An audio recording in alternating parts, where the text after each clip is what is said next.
All right, how about this one? Jasmine Crocker, shit.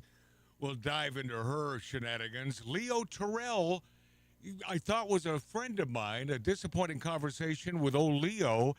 And the manager of Bill Burr reached out to me. All that in minutes.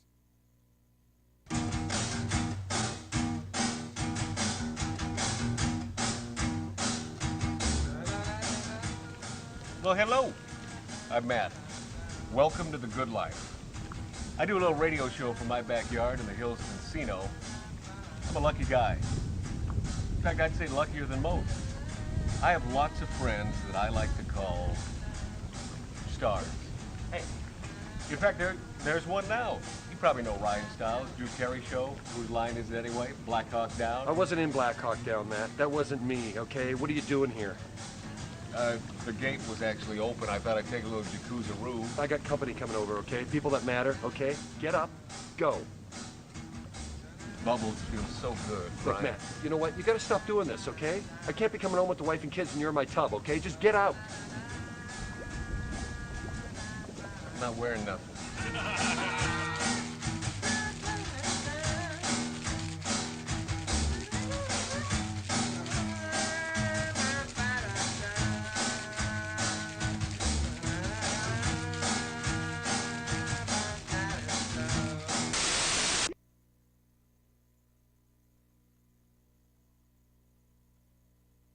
Kids, you know what time it is? Doohickey, you know, the doohickey that rolls. Hi, this is Meatloaf. Okay, kids, you know what time it is? You know what time it is? It's Outlaw Radio time! The most imitated radio station in the nation. I'm through with standing in line for some fun to begin, but I found a good thing leaving me with a grin. It's time for Outlaw Radio to begin. You have the great Billy Gibbons here? Yeah. It's very cool. Yes, he just passed out. Oh, Yeah. Hey, that didn't sound too bad. Had to lighten him up loud. Oh, man. We're here with Matt. Oh, yeah. Had to lighten up. Oh, little Outlaw Radio. We're here with Matt. And he's not fat. We got all his guys and girls in the house. Let me tell you, that's where it's at. And that's, ladies and gentlemen, Matt Allen. Pass me a gallon.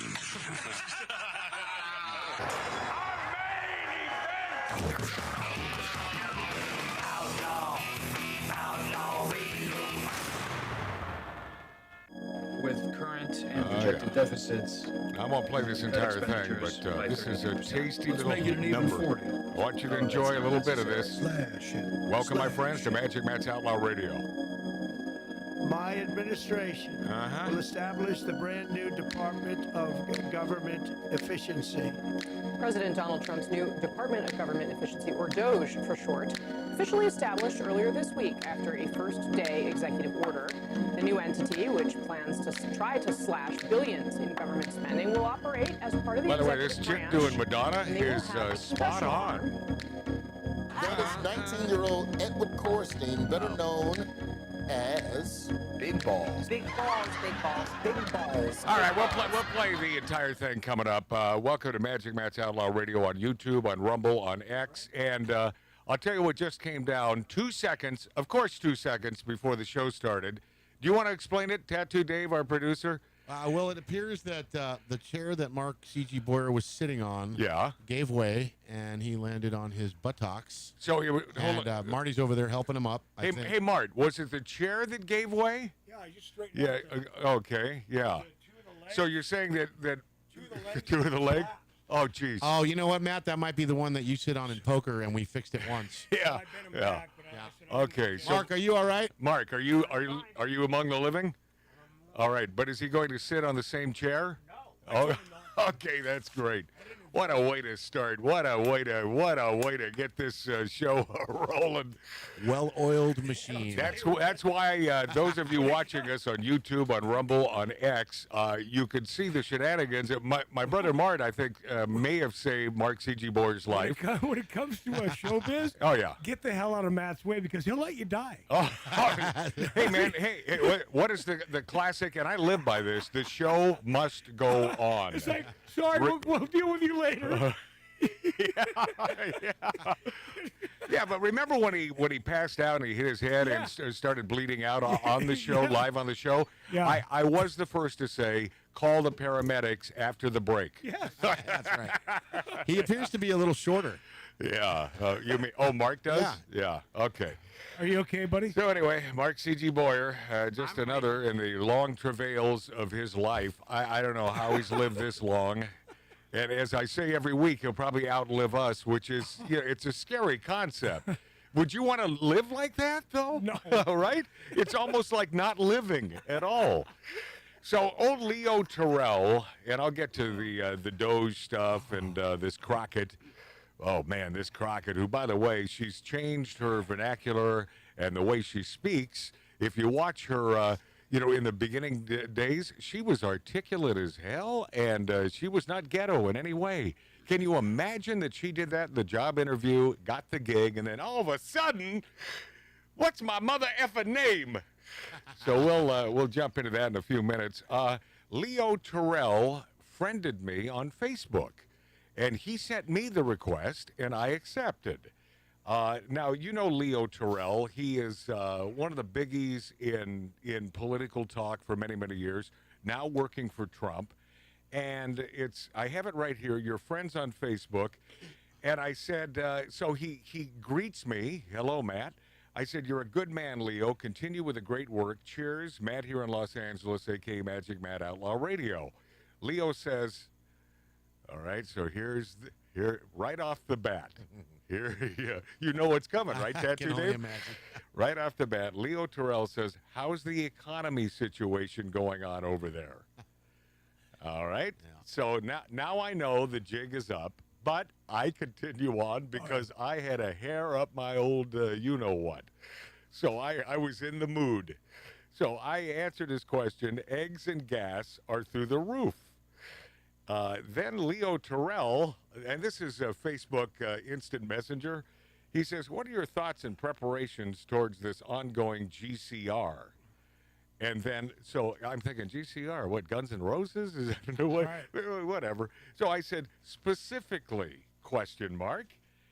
Leo Terrell then says, I'm referring to the bank crash and economic downfall that's fast approaching and the recommendations.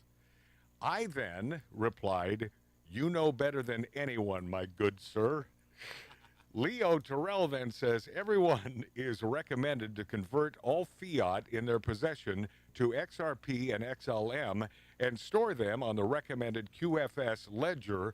Hope you've done that. God. I then replied, please, Leo, instruct me. Oh, yeah.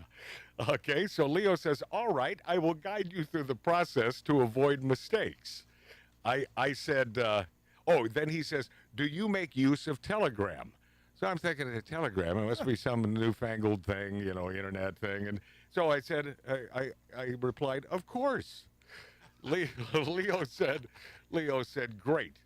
Message me with this username on Telegram. Then he sends me a username.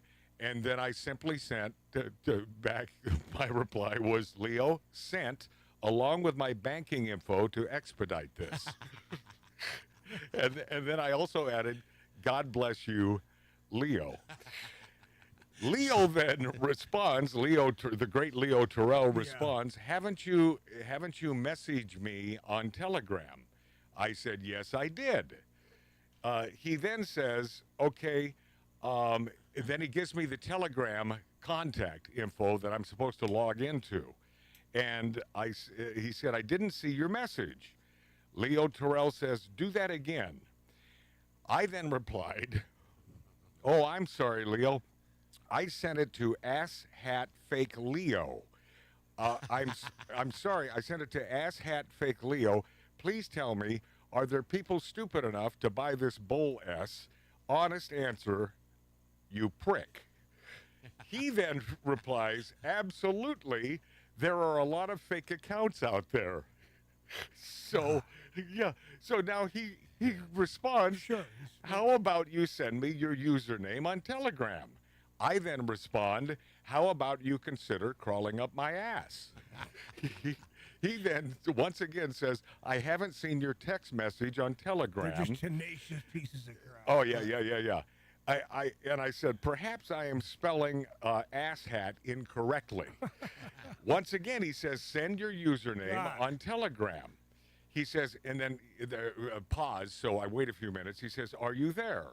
He says, let's proceed here. Seems you haven't messaged me on Telegram. I responded, well, I am here using bug spray on the corpse of Alice the maid. He said, he throws in question mark.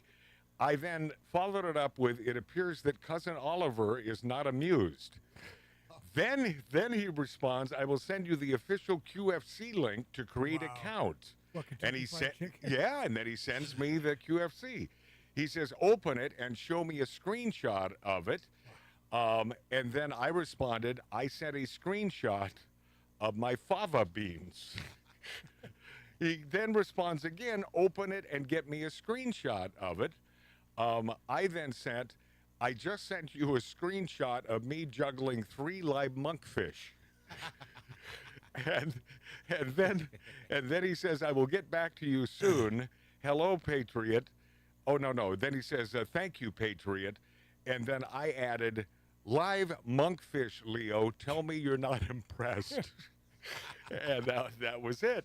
That was it. It's either an AI thing or it's the guy overseas somewhere. You don't speak a lick of English. Right.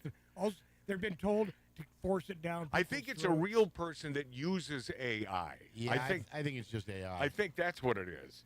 Well, this happened twice in one day. A dude named Dave, who is supposedly your producer.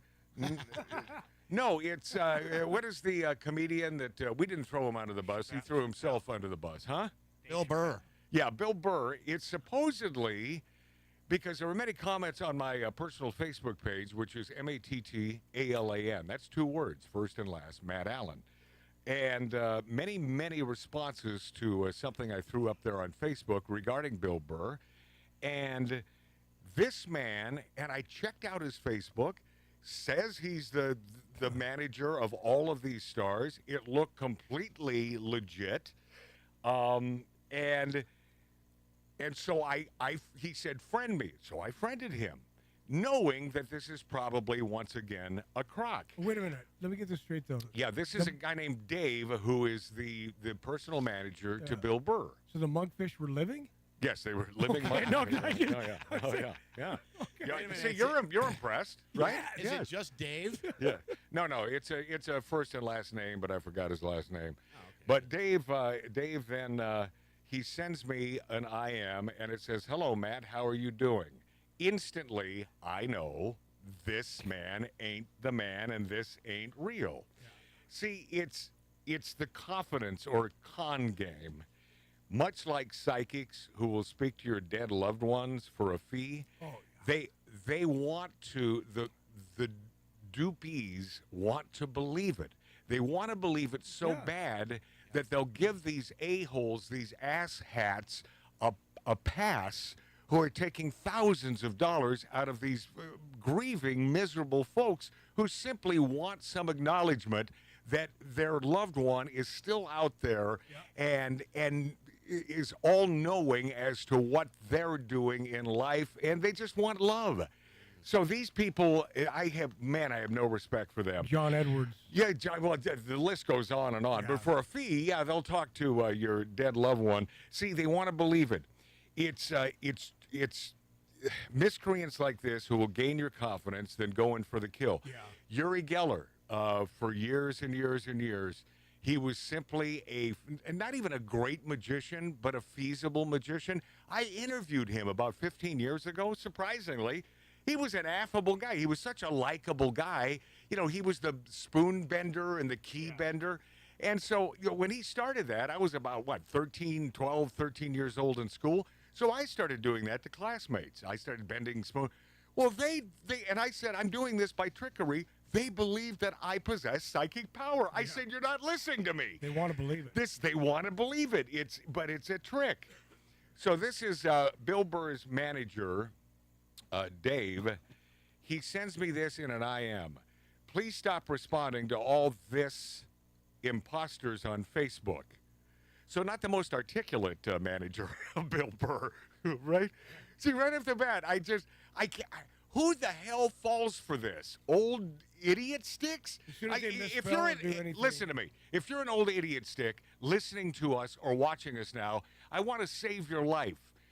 Don't give up the goods like your bank account and your PIN number to anyone. No. These people are miscreants. They prey on you because they have no soul. I had this girl that I texted years back in one of the dating sites. She goes, "Could you do me a favor?" Oh no! I text her back. Oh goes, no! Can you send me an Amazon gift card for $100? And then I'll repay it. All this. I'm like, well, of course you'll repay it. No. I said, I think I said yes. Yeah, of course. And it never came. Thank you for that. I just stopped talking to her, but it was a total scam. Yeah. Well, this is Bill Burr's quote-unquote manager. He says, please stop responding to all this imposters on Facebook or any platform. Bill Burr will never text you here or respond to your comment here. We, the management and team, have really been getting complaints and threat from fans. Right? How do they? This guy is just great. But Tattoo Dave, that's how I don't understand how people buy into this crap. But someone must. Yeah. They must. He says complaint and threat from fans about imposters that are impersonating to be him on social media with various accounts with his names, pictures, and profile on them. I want you to please block and unfollow any account that's not his official page on social media. If you are following any account that's not his official pages, please block and unfollow. And if you get any requests from such account, just report the account to me. Because we are working with the security agencies to make sure we get all this imposters to pay and face the law. For any complaint, please don't hesitate. Thank you. And that was it. That was my meeting with the great Leo Terrell and Dave, who happens to be the personal representative of Bill Burr. So I've been hanging with the stars this week, huh? Yeah. Oh, and by the way, I brought this up last week, but which one of these bloated miscreants deserves top honors as stupidest dip S's in media? Now, please follow through. How tough can it be? Vote in your comment section of YouTube and or the myriad platforms that we're on. In the comment section, is it Whoopi, Joy Beastar, or Rosie O'Dummy? And I don't know how we discover a winner, but don't you want to at least take the time to comment the stupidest dip S in media? Either Whoopi, Joy Beastar, or Rosie O'Dummy. And don't forget to buymeabourbon.com. See, that's a tight race. Yeah. Oh, it is. Yeah. I don't think Mark's mic is up loud enough, or maybe, I don't know. It could be me. This Anna Paulina Luna, representative in Florida, I only mention her because another hot Republican. We have the hottest chicks they are on the Republican side. Yep. I mean, I'm sure there's one or two Democrats, but man, I haven't seen them. Me either. But they are the hottest. So look her up when you get a chance because she's smoking.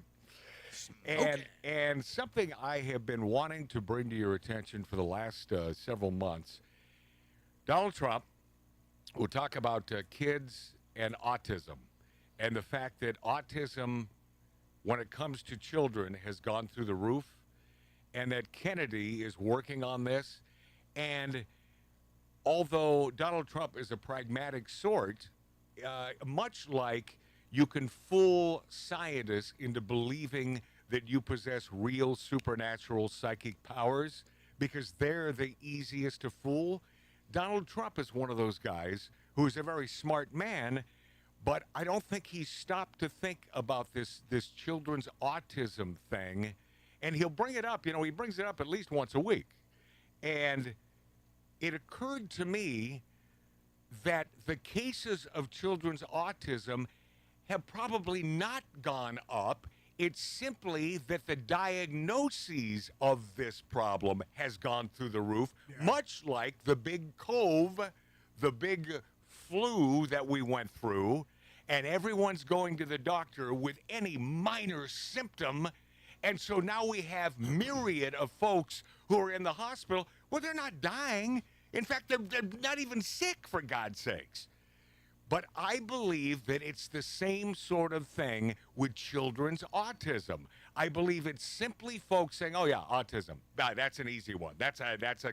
And I don't think that anyone, and I doubt you're going to get Kennedy to believe this because he's, well, I mean, this is his thing. This is his bag. But I don't believe this in any way, shape, or form. Does this make sense to you, Tattoo Dave? Yeah, I mean, it's logical for sure. Going back really quickly, I can't believe how many people just ran out and got the jab after something that wasn't even studied, it was just like, let me just shove something around because I'm so afraid of this other thing. How about the It's jab going to kill me. that they mass produced in a second? Oh, That's what I'm saying, dude. Yeah, well, but it's not And only... now there's all kinds of crap coming back on that. But it's not only those folks, it's those folks who are afraid of losing their job. And that I feel very sorry for. Yeah. I mean, those folks who it was laid down as law that you must get the old jabberoo. Fire department. Otherwise, man, if there aren't millions of lawsuits coming down the old pike because of this. And egg prices have taken a sharp plunge as Americans watch cost trend downward. Well, dig this. The average wholesale price of a dozen eggs was $3, down 8% from $3.27 on March 21st, according to the U.S. Department of Agriculture data.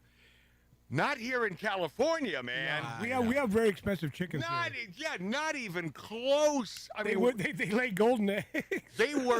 We were up to 15. We were up to that's the cove. Yeah. I get it about 3 or 4 times a week. I got an extra jab. Let me come over there. Oh, good. Yeah, please jab me. Yeah.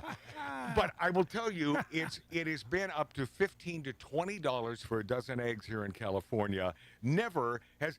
If I could find it for $3.27 or $4, even today, $4 for a dozen, I'd buy them. But even now, in the Vaughn's grocery I saw store, for $9 at Vaughn's. Yeah, $9 here in good old California. It's down 63%, I guess, nationwide. So, my friends across the nation, gas also. Hope you're enjoying it. Yeah, we're apparently not in the nation. No, well, yeah, but we're not, because With we're Gavin Newsom, we're not. Yeah, we're here in California. Speaking of that piece of crap, we own failed governance in California. That I said there's a new day on last year, but also owns the responsive reform. Boy, it sounds like one of these IMs through Facebook. Yeah, sure did. But Newsom says we own the failed governance in California. Well, in my opinion, what more do you need to hear from him since he's been running the show? Right. I mean, basically an admission of guilt. Of course. Yeah, he said this on Real Time with Bill Maher. California Governor Newsom said that Ezra Klein's book is an indictment on liberal governments and leadership, and he attacks California rightfully in many categories and respects the high-speed rail as it relates to housing production, and we own that, but we also own the response of trying to fix it. You wouldn't have to fix it, you son of a bitch, if you'd done the right thing. Yeah. High-speed rail is a crock of crap. Yeah. Nothing but millions and billions of dollars down a rat hole. Just gone, our money. Yeah, it is simply gone. Give me another minute here. Earlier in the month, Senator Tommy Tuberville, he says we have to protect our farmers when speaking at. Oh, so I knew there was more to this egg story. You know what? I think Tattoo Dave was onto something. Yeah, let's go. Yeah, by the way, it's my printer. Are you talking about Tommy Two-Tone? Yes, Tommy Two-Tone. Okay, that's right. Jenny, what is my number? 8675309. By the way, that was a real number. Do you know that? I forgot where it headed, but it was a real number. All right, a lot to get to, including YouTube videos where Chinese teenagers crochet. And this has been hawking me off for some time. I'll get to that next on Magic Matt's Outlaw Radio. Thank you for being there. Like the legend of the phoenix, all ends with beginnings. What keeps the planet spinning? The force from the beginning. Love. We've come too far to give up who we are. So let's raise the bar and our cups to the stars. She's up all night to the sun. I'm up all night to get some. She's up all night for good fun. I'm up all night to get lucky. We're up all night to the sun. We're up all night to get some. We're up all night for good fun. We're up all night to get lucky. We're up all night to get lucky. We're up all night to get lucky. We're up all night to get lucky. We're up all night to get lucky.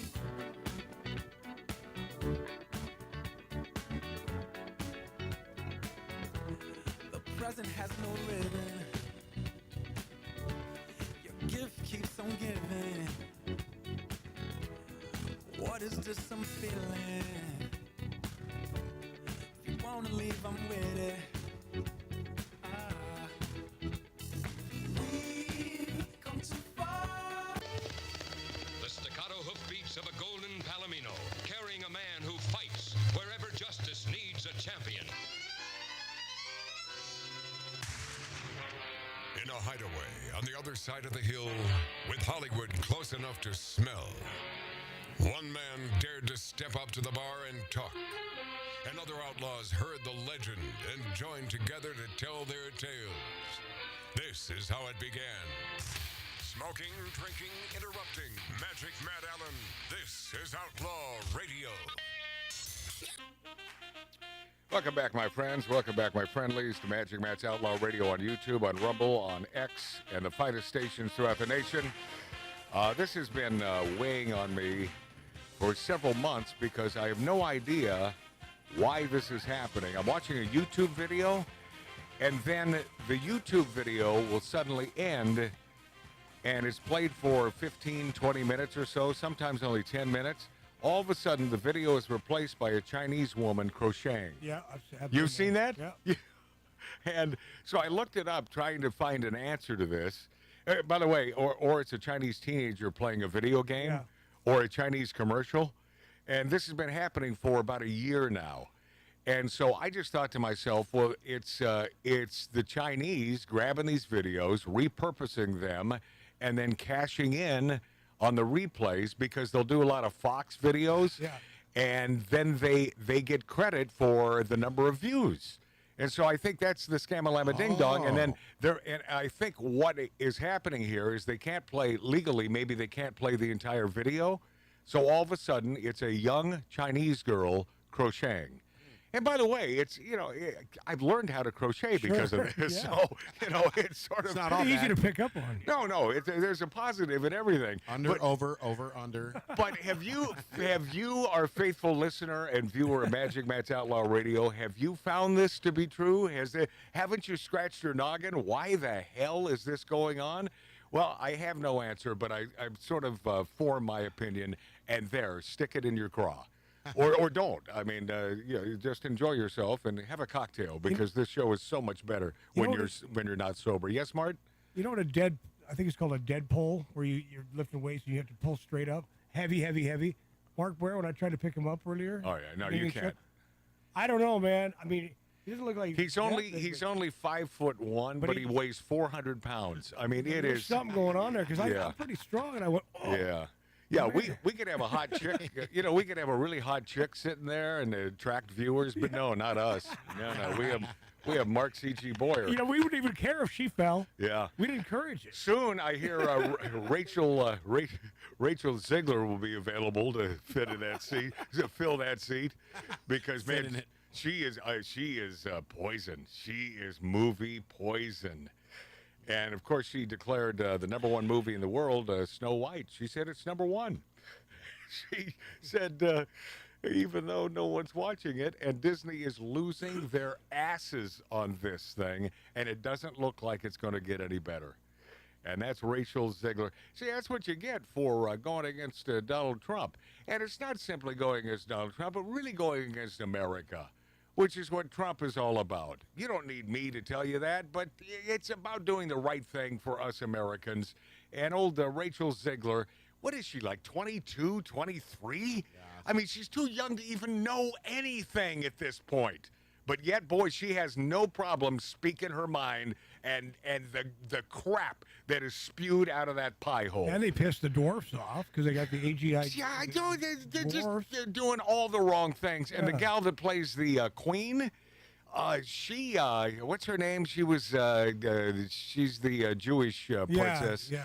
And I like her, although too. she's a bit woke, but she stands for the Jews, and she doesn't put up with any of this crap on the campuses. The biggest problem with that movie is that she wants to be as beautiful as Snow White, as the queen in this movie. But she is not the fairest of them all. But she is the problem. She is much hotter than Rachel Zegler. No, I meant Snow White. By 1,000,000%, man. Way hotter. She is much, so it just doesn't work. The whole thing doesn't work. From the very beginning. Hey, Tom Omer sent me a meme yesterday. Yeah. Snow White, early favorite to dominate the Oscars. And I just showed it on camera. Our buddy Tom Omer, we saw him the other day at Cigar Night over at Chris Brown's house. He's a good man. He's in a ton of films and gaining traction, man. He's doing more movies and more commercials. Yeah, that national commercial he got. I love Tom Omer, and boy, do I love the rock band Heart, but for some reason I was led to believe that they weren't woke idiots, and perhaps it's because of the love that they had for their father, who military, who served our country. But this just came across the wire. How old am I? Heart rocker Nancy Wilson, embarrassed, I'm quoting now, embarrassed to be an American. Fans suggest she leave. It's really too bad. It really makes me, it upsets me because I love those girls and they're so talented, and she's one of my favorite guitar players. Singer Nancy Wilson. Wow. But isn't it Ann who sings? Ann's a singer, but I mean, they both sing. Yeah, but see, Nancy's a guitar player. See, right off the bat, They know what man. they're talking about. Right off the bat. I mean, this is the way that this is printed. This is what they call her, the singer, so they don't even know. No, Ann. Or maybe they're referring to the classic old singer Nancy Wilson, who I forget the song she had. She had a huge hit, but having nothing to do with these lovely ladies from the Emerald City, the rainy city of Seattle. Nancy Wilson of Heart is taking a lot of heat after claiming in an interview she is embarrassed to be an American. The 71-year-old former rock star. That's sad. That is you nasty. added that, of course. That is nasty. Made her comment in an interview with the Milwaukee Sentinel this month and is now being struck with a backlash for her perceived hatred of her country. Wilson equated the political climate today to that of the 1970s, saying, "We were kind of embarrassed at that time to call ourselves American because of the dirty politics of the Vietnam War." Well, the problem was that you took it out on those fighters for justice and doing the right thing. And her father was a war hero. What the hell is she talking about? You see how quickly the daughters turn on you? You see that? He's been dead for just, a long time. But. The Barracuda singer went on to say, to be as subtle as possible, it's more embarrassing now.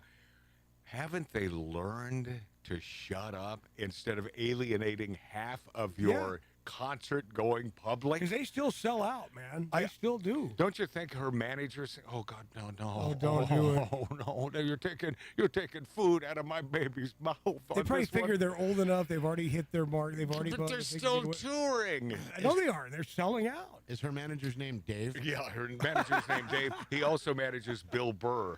Her proclamation didn't sit well with many. One fan struck back on social media and said, It is embarrassing to be a Heart fan now. Oh. And there's no reason for this. Just shut your effing mouth, Yeah. play the guitar, let your sister, who is the real talent, sing. Well, no, guitar-wise, she's fantastic. You can have any fantastic guitar player, but you don't.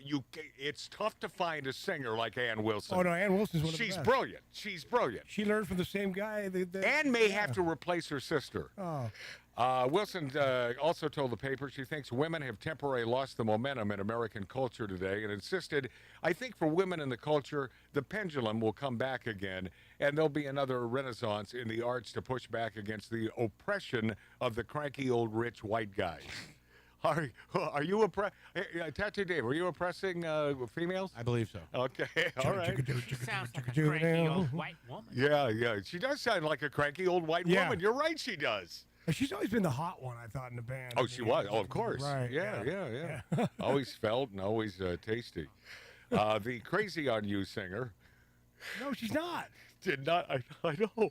It's like she sang backups, but that's her sister. No. Whoever wrote this article, I'm telling you, they got an ass backwards. They think she's the singer in the band. The Crazy on You singer did not explain why she feels that way, since all the top cultural stars today are mostly women. It's true. Yeah. It's absolutely true. For instance, as of March 22nd, women have taken 6 out of the top 10 albums in the USA. That's monumental. Wilson and her sister Ann are now back on the road after canceling a tour as Ann went through chemotherapy after being diagnosed with cancer. I'm glad she's back up there on stage, man. I hope she beat this. I love that broad. Love her. Ann has told fans she is much better, and the pair are playing in Manitoba, Canada this week, which is not far from their hometown of the Emeralds. I know that. Seattle, Washington. Canada was our Mexico growing up. Yeah, home of Ivor's Fish and Chips with the world's greatest tartar sauce. You can put that tartar sauce on dog crap, and it'll make dog crap taste good. Yeah. That's how good this tartar sauce is. And unelected, speaking of Canada, unelected Canada PM, that stands for PM, Mark Carney accused of plagiarizing Oxford thesis. I'm thinking to myself, well, he's probably thinking to himself, if Biden was elected president, stealing from everyone and everything and lying through his teeth, why not me? Yeah. Liberal Party of Canada leader Mark Carney, who became prime minister upon Justin Trudeau's resignation and will run as his party's candidate in the April 28th snap election, has been accused of plagiarism in his 1995 thesis for a doctorate in economics from Oxford University. Can you imagine a politician lying in thievery? I can't imagine. And the thievery begins. Yeah, I can't imagine that. And let's see, Joe Biden's mass migration helped wireless companies score 1.6 million migrant subscribers last year. So do the math. Think about this for a moment. So this mass migration, follow the money, my friends. Yep. The mass migration helped wireless companies score 1.6 million migrant subscribers. That's a lot of extra money in the coffers and pockets of the wireless companies. 1.6. And this is from Wall Street. Analysts say in documents exclusively reviewed by Breitbart News. By the way, that's a man, I was thinking about him the other day. What a cool dude he was who died way too young. He lived in your old neighborhood. Well, no. He was in Brentwood. Oh, because I thought you said you saw him jogging around. No, what happened was he was, I think he was jogging or he was walking from a classic old watering hole. This man enjoyed his beers, as you know. You were on the show, right, Mark, when he was there? Andrew was the greatest, most down-to-earth dude who loved liberty and loved America. And on the show so many years ago, Magic Matt's Outlaw Radio on YouTube, on Rumble, and on X, and the finest stations in the country, we never talked politics. He was only in his 40s, too, wasn't he? Yeah, he was a young guy. And we never talked politics during the entire show. That's too bad. We simply talked. No, it's not. It was good. Because I'll tell you, you can't hear Mark because his mic's not on or whatever. It was a great interview. He still won't talk into it. Thank you, Mark. Well, he's a little distraught. No, Our but viewers he's would like to upset. know if Mark C.G. Boyer broke his taint when he fell. Did you break your taint? Yes, I did. Yeah. It's bleeding Yeah. proof. I said currently under investigation and yet to be determined. By the way, he's the only male without a taint. He's missing it. He's been missing a taint for years now. But Andrew Breitbart, the only thing that he was focused on our show, he knew me from radio here in Los Angeles, from Afternoon Drive on Kiss FM. So he started talking about 80s rock bands, and he loved new wave and alternative rock bands. So we spent the entire time talking about Duran Duran, Psychedelic Furs, and all the stuff that he loved, which was sort of refreshing because anyone could talk to an Andrew Breitbart about politics. Yeah. But I gotta dig up that interview and so we can replay that thing on the show, because this is something no one else has. Another exclusive Magic Matt. I'm glad you didn't say what I thought. Outlaw Radio interview. We're gonna go to break right now. Just a little early. When we return, Jasmine Crockett, she has a birthday wish, and hold on a second. Oh, and Governor Abbott. You know, the dude has been in a wheelchair for many, many years due to an accident many, many years ago. But yet Jasmine Crockett couldn't care less, for God's sakes, and calls him out for being Mr. Hot Wheels. Governor Hot Wheels? Wow. Yeah, but those are the nice folks. They're the folks on the left. They never cast aspersions. They're the good guys and gals. We'll be this after back on Magic Matt's Outlaw Radio.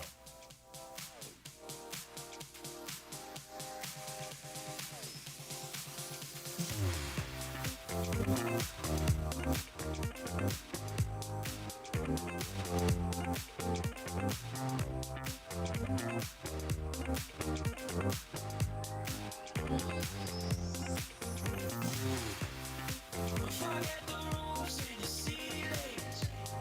Baby, there's nothing hard.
and people who just want to hear themselves talk. The demons of decadence, smoking, drinking, and interrupting.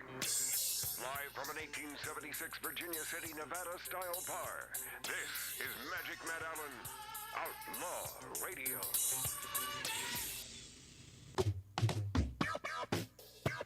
I want to thank Billy Dilly for bringing this little birthday present last Saturday on the show. That's a nice little birthday present. Oh, let's get into that. That is some double black Johnny Walker. Plus, thanks to Wisconsinites, you know who I'm talking about, Betty and Frenchie. Tony and Beth. Okay, Tony Get and it Beth. right. You always get it wrong. Yeah, see? They sent over some of this bourbon, homemade in Wisconsin, and these bitters, and I have every intention today on explaining how to make a classic Wisconsin old-fashioned. It's made with brandy, not bourbon. Well, you should just make it and make 2 of them. Well, let's make 3 because I'd like to try it. Oh, see? Okay, there we go. See, my brother's not into hard liquor, but I'll try it. when it comes to Wisconsin and our passion and our love for you folks, then we'll give it a shot. Boyer might even try. Oh. Hey, next hour, we'll get into the whole Jasmine Crockett birthday wish and how she makes fun of great governor, by the way, great man, Mr. Abbott there in the great state of Texas, and will not apologize. This woman has no apologies for this man because, she knows better. And by the way, years ago, when she was first in politics, she didn't talk with the lingo and the hey mother, hey, my hood, motherfucker. no. Well, he said there was a Kinda, was a K in there. Yeah. So now I got to bleep that. Yeah. Speaking of Rick Dees, it's been a week, 2 weeks now, and I never expected him to reach out to me. I truly believe that he will never speak to me again. And it's simply because I think my comment about coital boomeranging with Ellen Kay, who was his sidekick for many, many years. And then he also said that Ellen Kay was a very good friend, but having no idea that they were in cahoots with some. And my brother Mart said, "Oh yeah, I've heard several spots like this week, last week." You said all promoting here in town on KFI, which is their sister iHeart radio station. It's his voice. It's Rick's voice. Rick does the spot. Yeah, join me. And he said, "I'm even playing some of my old for the best hits." of D's. So during this conversation, when Rick Dees is wishing me a happy birthday, I had no idea that he put together a deal with Ellen Kay and iHeart. How would I know? How would I know these things? How would I know such things? But you jabbed him. You jabbed him either way. You jabbed him. I didn't jab Dees in any way, shape, or form. I spoke the truth that Ellen and I were a thing, and that simply the words coital boomerang, and that may have set him off. But this is a little bit of what happened last week. This is Rick Dees and yours truly. So sweet to say. And remember, now for those who don't know, the man Matt Allen is Magic Matt because he is a major, super talented magician. Major. Who on his first day on the air said, "I'm going to saw Rick Dees in half." It's true. We did it. And as it turned out, he did that, and also my bank account at the same time. Yeah, I'm sawing folks lengthwise now. It's more of a challenge. But there I am on Barham, where I was coital boomeranging with Ellen Kay. Oh, boy. I will tell you this, Rick Dees, that Ellen Kay, the finest female sidekick in the history of radio. By the way, second can you maybe imagine his only face to right Robin now? Quivers with Stern. No, he's thinking. But he's cursing me under his breath. Let me just interrupt and say, I just did an interview.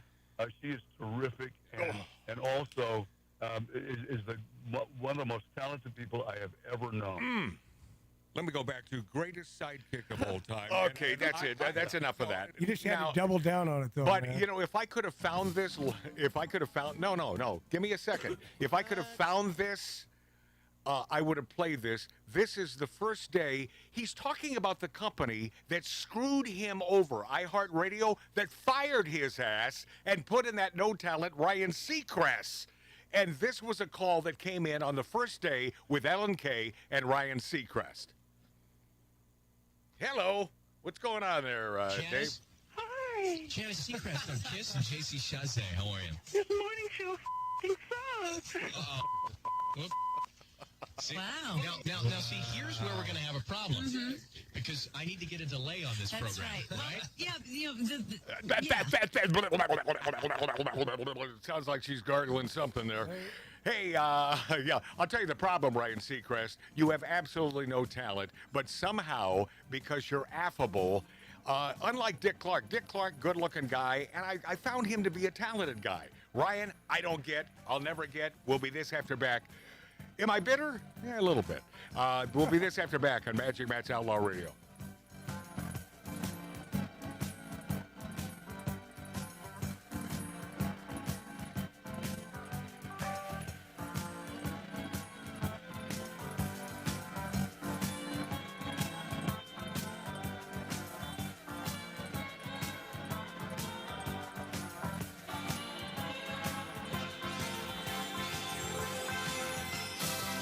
Out on the street, I was talking to a man. He said the storm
Virginia City, Nevada's Uncle Dick. You live the life.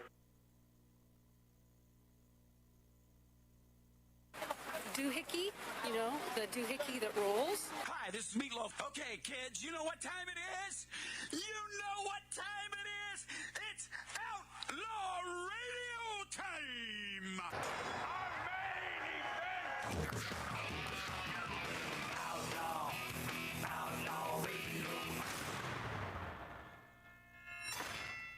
Hi, this is Sean Young on Outlaw Radio. Hey, this is Shelley Berman on Outlaw Radio. Listen, come on, listen to me or listen to Matt. If you like being bored, it's great for you. It's Robert Hayes. I'm here on Outlaw Radio with Magic Matt, a.k.a. The Weasel. We are here to drink. We're here to smoke. We're here to interrupt. You may drink. You may smoke. You may interrupt. But I'm here to... Live from the Lighten Up Lounge, this is Tom DeLuise saying, this is Outlaw Radio. Hi, this is Chuck Woolery at Lighten Up Lounge on Outlaw Radio. Lots of fun, guys. Be back 2 and 2. Hi, this is Gilbert Gottfried, and you're listening to Outlaw Radio, where we smoke, we drink, and occasionally we bother people who look old and weak. Hi, this is Rick Dees with Magic Matt, a.k.a. Mr. Cigar, in the Lighten Up Lounge. We drink, we smoke, we interrupt. Oh, yeah. Oh, yeah. Welcome back to the soothing country spot. Notice Magic Matt's Outlaw Radio. Hit me now. Uh-huh. How do you not love this? You got it tough. I seen the tough around. Van Halen meets Hank Williams, my friends. No, who said that? Baby, just how you feel. Day to day, day to day. You gotta roll. Oh, no. Oh, no. Tattoo Dave is giving me a sign as though there's somebody who... yeah, we got a surprise guest coming in. This could be good. This could be bad. Okay, let's grab it. It could be the phone. Yeah, who's this? Who's this surprise guest? Hello? Hello? That would be me saying hello. I know, I heard him. Yeah, well, I hear him as well. But, I heard him. Yeah. Maybe he can't hear us. Yeah, I don't know why that would be. I can barely hear you, actually. Barely hear you. Yeah, well, then that sounds like Uncle Dick. By the way, the last time he called me, he left me this message right here. Tattoo Dave is finding it right now. This is... Jack your sound up, man. I can't hear you. Yeah, okay. Okay, well, whatever you got to do. I don't know. Yeah. What are we doing there, Dave? Oh.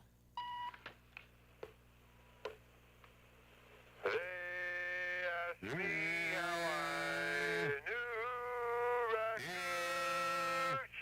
it was blue. Oh, sing it up, Matthew. Oh yeah, he's a classy guy. He's a classy guy. That was you singing, Uncle Dick. And then Uncle Dick, a few years ago, we made a promo out of him because he was on fire.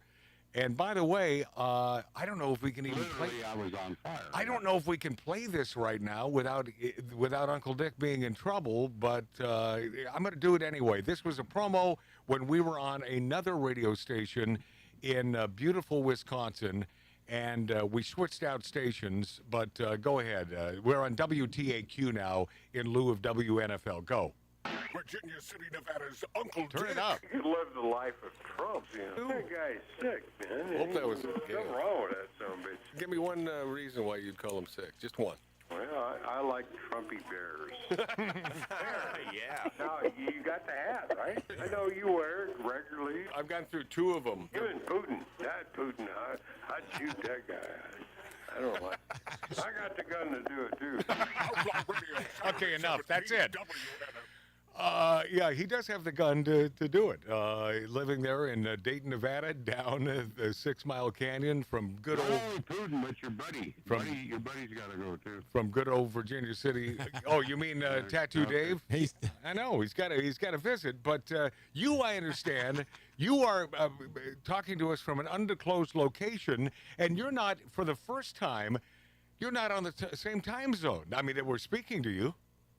It is the first frickin' time that I remember, yeah. It's gotta be. He's 3 hours later because Uncle Dick Nelson is in good old Jacksonville, Florida, my friends. Wow, nice. Right by my buddy Mark Walker. Yeah. Go say hi. Right up the street from our childhood friend Mark Walker.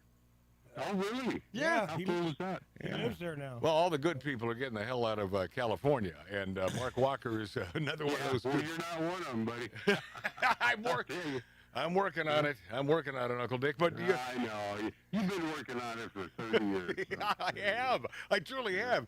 Boy, and I used to have money. I could have bought some acreage out there, but Did you say eggs? You used to, but you know how that goes. Well, we'd rather sit in fire, wildfires, and earthquakes. Oh, yeah, in Southern floods. California, run by a friggin' maniac. Yeah, that's the way to do it. Those are the days when I could afford a dozen eggs and acreage. Yeah. You heard me. So, Uncle Dick, it's good times in Jacksonville, and what brings you to good old, and I do. Yeah. You know what? Ronnie tried to pull you up on his computer, and he couldn't get you. I don't know what. It won't load. He said it won't load. I don't know. So does hang on just a second. Does Rodney have a last name, or is he the guy that was beaten by the cops here in L.A. years ago? Is it? Yeah. Who is this? Alan Rippey. Boy, it sounds like some drinking's going on. There's some booze quaffing, man. Did you have a taste or two, Rodney? Not me. Okay. Well, hey, Rodney. That's Mark C.G. Boyer's brother. No, I wait a second. You know why? Because he doesn't know how to speak into a microphone or a phone either. No. That's what I was thinking. Rodney, you should go to YouTube. Just go to YouTube. No, forget it. I'm not going to explain this to those who are watching us and listening to us. They're going to find that they're going to find that boring. Yeah, but Rodney, it's his birthday, I understand. Boy. Oh boy. Okay. Yeah. You dropped a microphone into a. Yeah. No, this is. I wish this sounded like dropping a microphone into a crack den, because at least that would be entertaining. Talking all the time. Yeah. I do love Jacksonville, Florida, home of the Grease Man, one of the greatest radio personalities of all time. Uncle Greasy on the Big Ape. I am nothing. I am poop. I am doo-doo. Yeah. Uncle Dick. Yo. Yeah. Now I can hear you better. Yeah. Well, you know what? I turned up the frickin' sound. There you Well, go. Yeah, that's. Well, yeah, you got to be. It's on my end. Yeah, you got to be 2% smarter than the phone. At least 2%. That ain't gonna happen with me, buddy. Yeah. Hey, Dick, we knew that it was on your end. Yeah. Oh yeah. It's always on his end. Why didn't you frickin' say something then, buddy? So happy birthday to your buddy Rodney, who. Yeah, hang on, he can hear you now. Okay, we'll see about that. But can we hear him? Taking. Can you hear me now? Yeah, can you hear me now, Rodney? Happy birthday, my friend. Yeah, it's not a rod. There's no D in it, dickhead. Yeah. Ronnie. Well, that's right, Ronnie. Well, I don't know why Dick. I don't know why Dick called you Rodney. I have no idea. No, he didn't.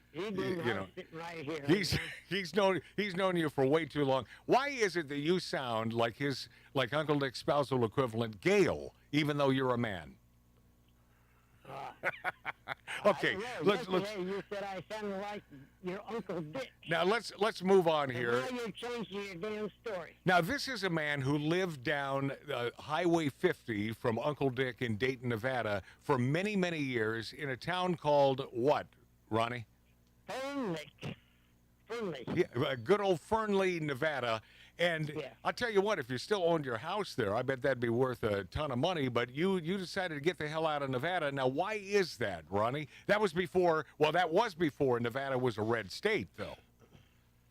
Yeah, right. Yeah, it was like 3 years ago. Is that one of the reasons you couldn't take it anymore? You got a good deal in good old Jacksonville, or more cool dive bars in Jacksonville? No, hell, every one of them out here, they're kind of. Okay, I can't hear him. Uncle Fester. Yeah, Uncle. Yeah. Yeah, there you go. Yeah. Well, now they sold the house out from under us. Oh, is that right? Oh, okay. So you were renting? Yeah. Yeah. That can tend to be a problem. Well, but you're living the life in Jacksonville, Florida. You're finally in the reddest of red states. You're in a place governed by, I think, the greatest governor in the United States of America. So all is well. Are you a happy man, birthday boy? Oh, I'm just so happy. but now we're going to have his damn wife taking over. What? She's Who's? I don't know. All right. Okay.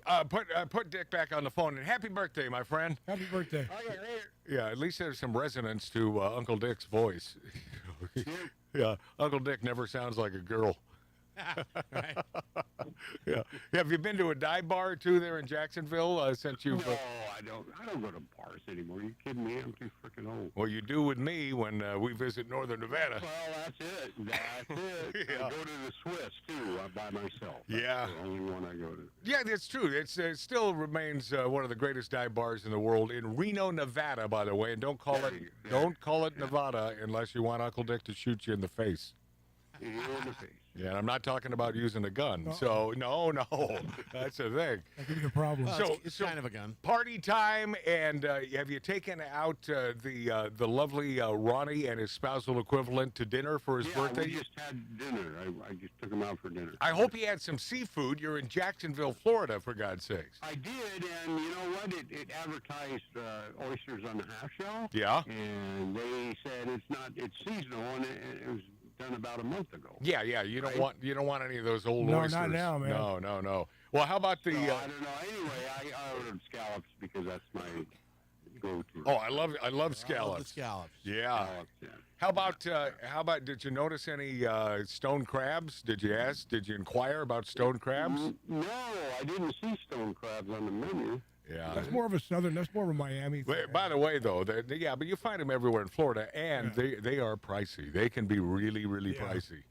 Probably. But Uncle Dick, he's a rich son of a bitch, man, from Northern Nevada. Yeah. We're having a crab and shrimp feast tomorrow, actually. Oh, how fun is that? That's awesome.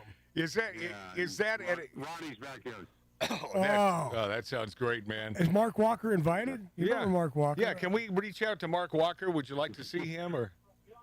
Yeah, no? Yeah.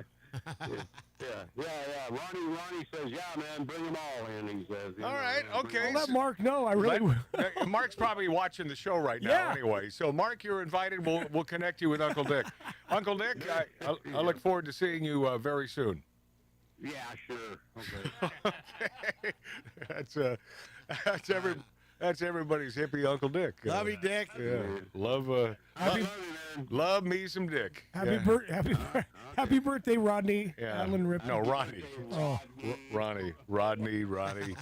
It's his childhood friend. That's Uncle Dick, everyone, on Magic Matt's Outlaw Radio. I love that guy. I love him. And not always it doesn't seem to be as inebriated as he should be. Well, anyone doesn't seem to be as inebriated because his friend makes anybody look so. Yeah, that could be it. I mean, Do you think Uncle Dick was sort of making up for his friend being I think so. inarticulate? A little bit. Yeah, old Well, Ronnie. and the fact that they had the volume down on the phone, and it was all. Old Ronnie Renfro. Okay. Hey, I want to make a public apology for the last 10 minutes. All right, so let's move on. U.S. Representative Jasmine Crocker S. Jasmine. Her birthday, it's her birthday wish, and she gets one wish. So what do you think she'll hope for? An end to hunger? A cure for cancer? Nah, she's save the homeless. She's a libtard, so her birthday wish has to be hate-based. On March 29th, it's my birthday. And all I want to see happen on my birthday is for Elon to be taken down. Yes. Listen, I have learned as I serve on the Doge Oversight Committee that there is only one language that the people that are in charge understand right now. And that language is money. So I've been so proud to see us organized. I'm going to keep screaming in the halls of Congress. I just need y'all to make sure that y'all keep screaming in the streets. Y'all. That's not ghetto talk. Yeah, just do. Yeah. Okay. U.S. Representative Jasmine Crockett, who doesn't really speak that way. She's really not ghetto. I mean, if you go back to her job review in the very beginning, she was not speaking with. Oh my! Actually articulate a little bit. Yeah, no, very articulate woman, but she's getting down with the homegirls. Jasmine, Gotta go with the flow, man. Jasmine Crockett of S lashed out at Texas Governor Greg Abbott, ridiculing him for being refined and confined to a wheelchair. And be sure to take note of Crockett's first few words: "We in these, we in these." She went to an expensive private high school and an elite college, but no one taught her the word "we're," as in we're. Here we go. We in these hot Texas streets, honey. We in these. Y'all know we got Governor Hot Wheels down there. Come on now. Wow. And the only thing hot about him is that he is a hot mess, honey. So to recap, that's a pause. So to recap, that's why on your sheet it says 3 cuts. Does it say 3 cuts? It absolutely does not. Moving on. Moving on. Reset. Reset. Moving on. You want me to start it over? No. So to recap, Democrats refused to applaud for a child fighting cancer, mothers who lost their kids to violent crime at the hands of illegal immigrants, and now they mock people in wheelchairs instead of apologizing. Classy people. Jasmine Crockett of S doubled down when she was approached by Fox reporter Hillary Vaughn. Here we go. Apologize. I put out a statement. Why would I apologize when I put out a statement? My statement was clear. But you didn't My apologize statement was for calling him Governor My Hot Wheels when statement he was gets clear. around in a wheelchair. I don't know how that's times- offensive I to don't people. understand. People How with many a times disability do you need me to repeat? Cat fight. Right, but why won't you apologize? I put out a statement. They didn't have an apology. So read my statement. I did read it. It did not have an apology. Okay. Well, I'm done. You don't feel bad I'm done. about making fun of someone I'm who done with is in a wheelchair, calling him Governor Hot Wheels? Pause. No apology. No apology whatsoever. Hey, stay classy, Jizzwad Crockett. Yeah. Governor Abbott was given the opportunity to respond to Crockett's personal attack, and it sounded like this. This is Governor Abbott, classy guy from This Texas. is another day and another disaster by the Democrats. The reality is they have no vision, no policy. They have nothing to sell but hate. And Americans are not buying it. It's one reason why Texas is going to remain red and why Republicans are going to continue to win elections across the country. And with comments like this by Democrats, we will just leave them in the dust in future elections. Yeah, well, let's hope. I mean, from your mouth, Gov, from your mouth. To Trump's ears. And apology tour continues. Democrat shill Stephen Colbert grills Chuck Schumer weeks after his Trump's spending bill surrender. We think he did the right thing. Of course we did. We're on the right. We like America. We know that a shutdown would have been ridiculous. Although I never have a real problem with the shutdown. I mean, I really don't. You know, Social Security checks continue to go out. Even the welfare checks continue going out. Senator Chuck Schumer has entered week 2 of his apology tour after caving and backing the Republican spending bill to fund the government until September. telling CBS left-wing late-night host, this guy I think I dislike more than any of the other late-night hosts, Stephen Colbert. I mean, this guy is an effing moron. Even though he caved once, it won't happen again because we are going after Trump in every way. Schumer caved 2 weeks ago, announced he would vote for cloture on the Republicans' bill to fund the government after repeatedly stating that he wouldn't. His surrender role to all the Hollywood celebs that are up in arms over this bring a huge smile to my face. Yeah, absolutely. Oh, does it not make us happy? Left-wing Hollywood celebrities wanting him to step down and his leadership being called into question from ranking Democrats in Congress. A lot of people got mad at you, Colbert said. Schumer attempted to explain his flip-flop, but not before Colbert cut him off, saying, before you explain, I'm sure very reasonably, why they should not be mad at you, can you put yourself in their shoes for a moment and try to understand why they are? People are angry. I'm angry because Donald Trump is doing such damage to America, to the working people of America, Schumer replied. These people care not about you or me or any of us Americans. They care about staying in office. And it's not even first and foremost, it's the only thing they care about. Power and staying in office. Yeah. That's why they want to keep you in chains. And by the way, as Biden would say, that's why they want to keep you in chains, so you keep voting Democrat. And my black brethren, man, have you gotten a clue and a half when it comes to politics, knowing that these Democrats are full of crap, yeah? Well, no, I was going to say, I got news for you, man. Our company, I do construction, since Trump has been in office for what, a couple of months? Yeah. Okay. We can't hire enough people. We have more jobs, more developers, more property owners started build all over because they're not afraid anymore. Of course. For a while it got weird, but now it's like we're slammed. And if there's any red tape that can be eliminated, Trump will do it. Yeah. You know, Trump will do it. And the overtime just went through, I think. It needs to go through the Senate now. But it did go through with the no tax on overtime, no tax on tips. Oh, yeah. All that stuff. Yeah, old Stephen Colbert asked the Senator Schumer, he said, do you know why they're mad at you? You know, do you have any idea? And he's belted out many offerings over the past several weeks, from The View to Meet the Press. It's not getting any better for Schumer. This week, Congressman Ro Khanna, which, by the way, what's up with that name? I don't know. Like Almond Roca. Is it? It's Ro Almond Roca Khanna. Almond Roca, nothing bad about that. I love that stuff. That's Toffee, so good. Covered with nuts. If I could eat a big box of that every day, I would. But then I'd be diabetic. Well, no, diabetic and Mark C.G. Boyer's size, and then I'd fall through my chair like he did at the top of the show today. By the way, I wish that I could tell you we set that up. We didn't set that up. I know. No, that's he does that all on his own. He's like a Chevy Chase prank. Yeah, he does. Yeah, he certainly does. But Ro Khanna was on CNN's State of the Union saying the Democratic Party needs a new generation of leadership. Really? Like AOC? You think she's the answer? Oh, yeah. Yeah. Take it even farther left. Let's see how that works out. Oh. Disgraced White House Correspondents Association dumps a Trump-hating comedian. Disgraced and irrelevant White House Correspondents Association suddenly decided to dump Amber Ruffin. Anybody hear of Amber Ruffin? Anyone? A Trump-hating comedian no normal person has ever heard of. No one's ever heard of this broad. Although no one for the White House likely had any intention of showing up for the WHCA's annual, and it's just god-awful, ugly Republican smearing self-important dinner featuring all the fascist smugs in the regime media who relentlessly attack the White House with hoaxes.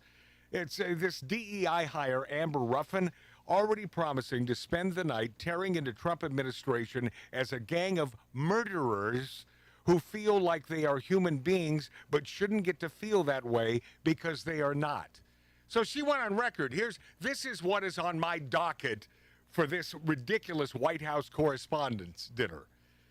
So now she added that she was told to be equal and to give to both sides. She responded by saying, "There's no way I'm going to be freaking doing that, dude." So Ruffin might be out for the April 26th dinner, but when someone is so full of, intolerance, I hate to say that about the left, but it seems like this gal is an anomaly. She's on the left, and she's intolerant, ignorance, and a lot of hate. Look for her to soon anchor a primetime hour on CNN or MSN. That'll pick their ratings up. Yeah, the White House Correspondents Association President Eugene Daniels released a statement Saturday explaining that the vote to dump Ruffin was unanimous. Then he pompously added, "At this consequential moment for journalism, I want to ensure the focus is not on the politics of division, but entirely on awarding our colleagues for their outstanding work and providing scholarship and mentorship to the next generation of journalists." What makes this reversal even juicier is that Daniels personally chose Ruffin, saying Amber has unique talents that are ideal fit for this current political and cultural climate. He added, her perspective will fit right in with the dinner's tradition of honoring the freedom of the press while roasting the most powerful people on all sides of the aisle and the journalists who cover them. I wonder what changed. I knew some girls with some unique talents, but it has nothing to do with politics. What do you think changed? Yeah. The regime media are not doing this to focus on journalism or the First Amendment because these gangsters do not believe in any of those things. Oh, man. This is about ripping apart Donald Trump and the Republicans. Of course. And, of course, the WHCA blinked. That's what happened here. And now she's out. And God bless them for doing the right thing, because the climate now, I wish Bill Burr would understand the social climate. Wouldn't that be great? He's a funny guy. Wish he would understand this social climate. Well, we're losing the ones we like Bill Burr and Nancy Wilson. What the hell's going on here? It's not about wanting to be liked. It's about no one will watch this thing, or at least 50% of Americans. Not that anyone's going to watch anyway. We'll be this after back. Magic Matt's Outlaw Radio.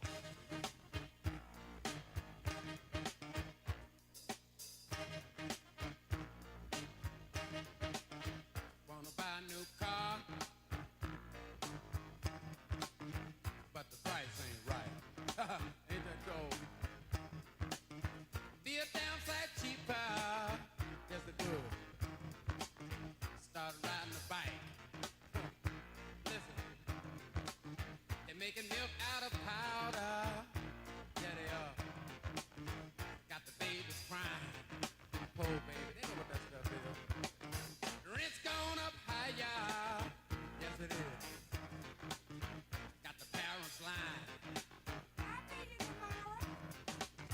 Lord, it's a real motherfucker, yeah. Make you wanna run for cover, yes, it will. And if you look, you will discover, yeah. Lord, it's a real motherfucker.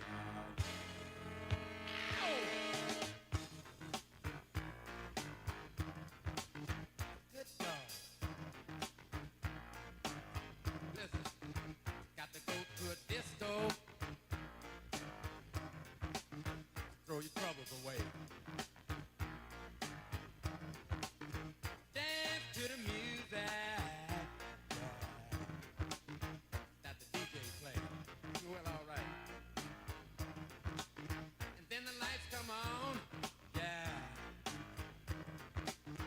Like you knew they would. That cold. Gone home and face the music. That don't sound too good. Ain't that cold? Listen.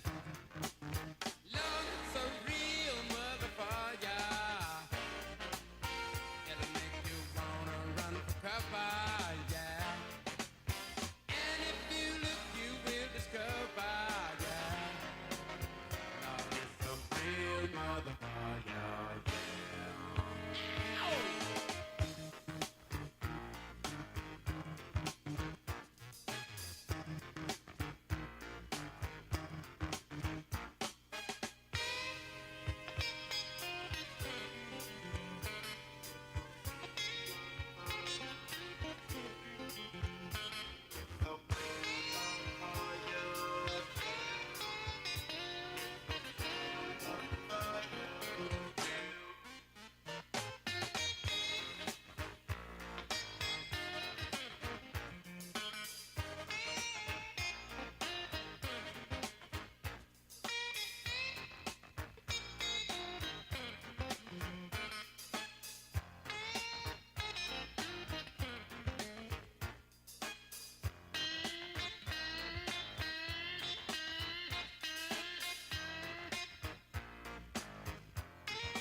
Plantains, by any other name, are still bananas. And now there's a new game in town led by an hombre named Matt.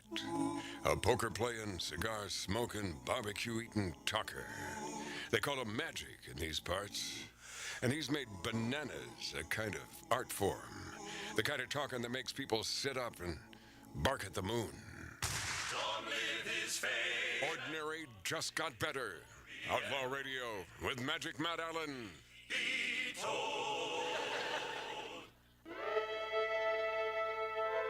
We may have just enough time next hour to give you the recipe for the classic Wisconsin old-fashioned, because we have the accoutrements to make such a thing, thanks to Beth and Tony and Wassa. We've got these bitters. I tried this and I haven't cracked open that bottle of bourbon indigenous to Wisconsin yet, but I tried this with another brandy.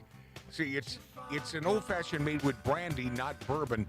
These bitters from Wisconsin are the best I've ever tasted. Smoky and tasty. So, Matt, our buddy we grew up with, Mark Walker. Yeah. He texted me and he said, I was 10 miles from Jack's today, because that's what we call Jacksonville here. Oh, okay. And he said it's about an hour from his house.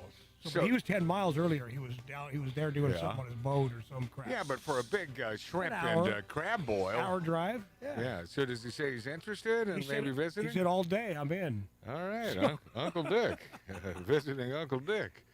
Yeah, who wouldn't want to be around an obnoxious son of a bitch from northern Nevada who happens to be in Jacksonville, Florida?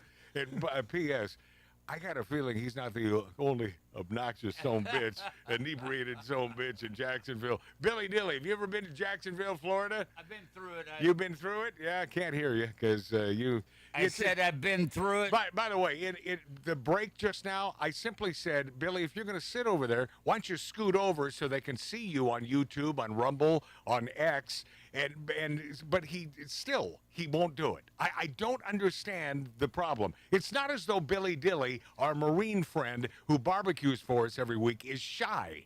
He ain't a shy guy. So I just put with a big smile on his face that you can't see, right? Is he out of camera? Oh, yeah. Yeah, of course. He's could have moved over into Ralph's seat. Mark's sleeping anyway. Yeah, Mark sleeps. Why? I don't know why. I didn't want to sit on his lap to get in the microphone and get my face on the camera. There he is, Billy Dilly, my friend. Speaking of obnoxious inebriation. And he still wasn't in the camera. No, of course not. That side of the table over there is just a Looney Tune. Well, when Mark broke his chair and fell on his taint. Which happened in the first few, right before we went, we took over the airwaves today, yeah? He repositioned it right in the middle of where normally he and Ralph sit. Right. So even if Billy Dilly were to sit on his left shoulder. Because Mark rearranges things, even though I carefully put everything together at the beginning of the show. Yeah, and you could see where the microphones are positioned. Did you give Billy the bad chair? Yes, but this is what I can stand over here. Yeah. So there he is. The microphone, but I'm on top of Mark now. Yeah, that's all right. He's just gonna sleep. He's like a cushion. You're thrashing. Yeah. Oh yeah. We are. This is a funny farm.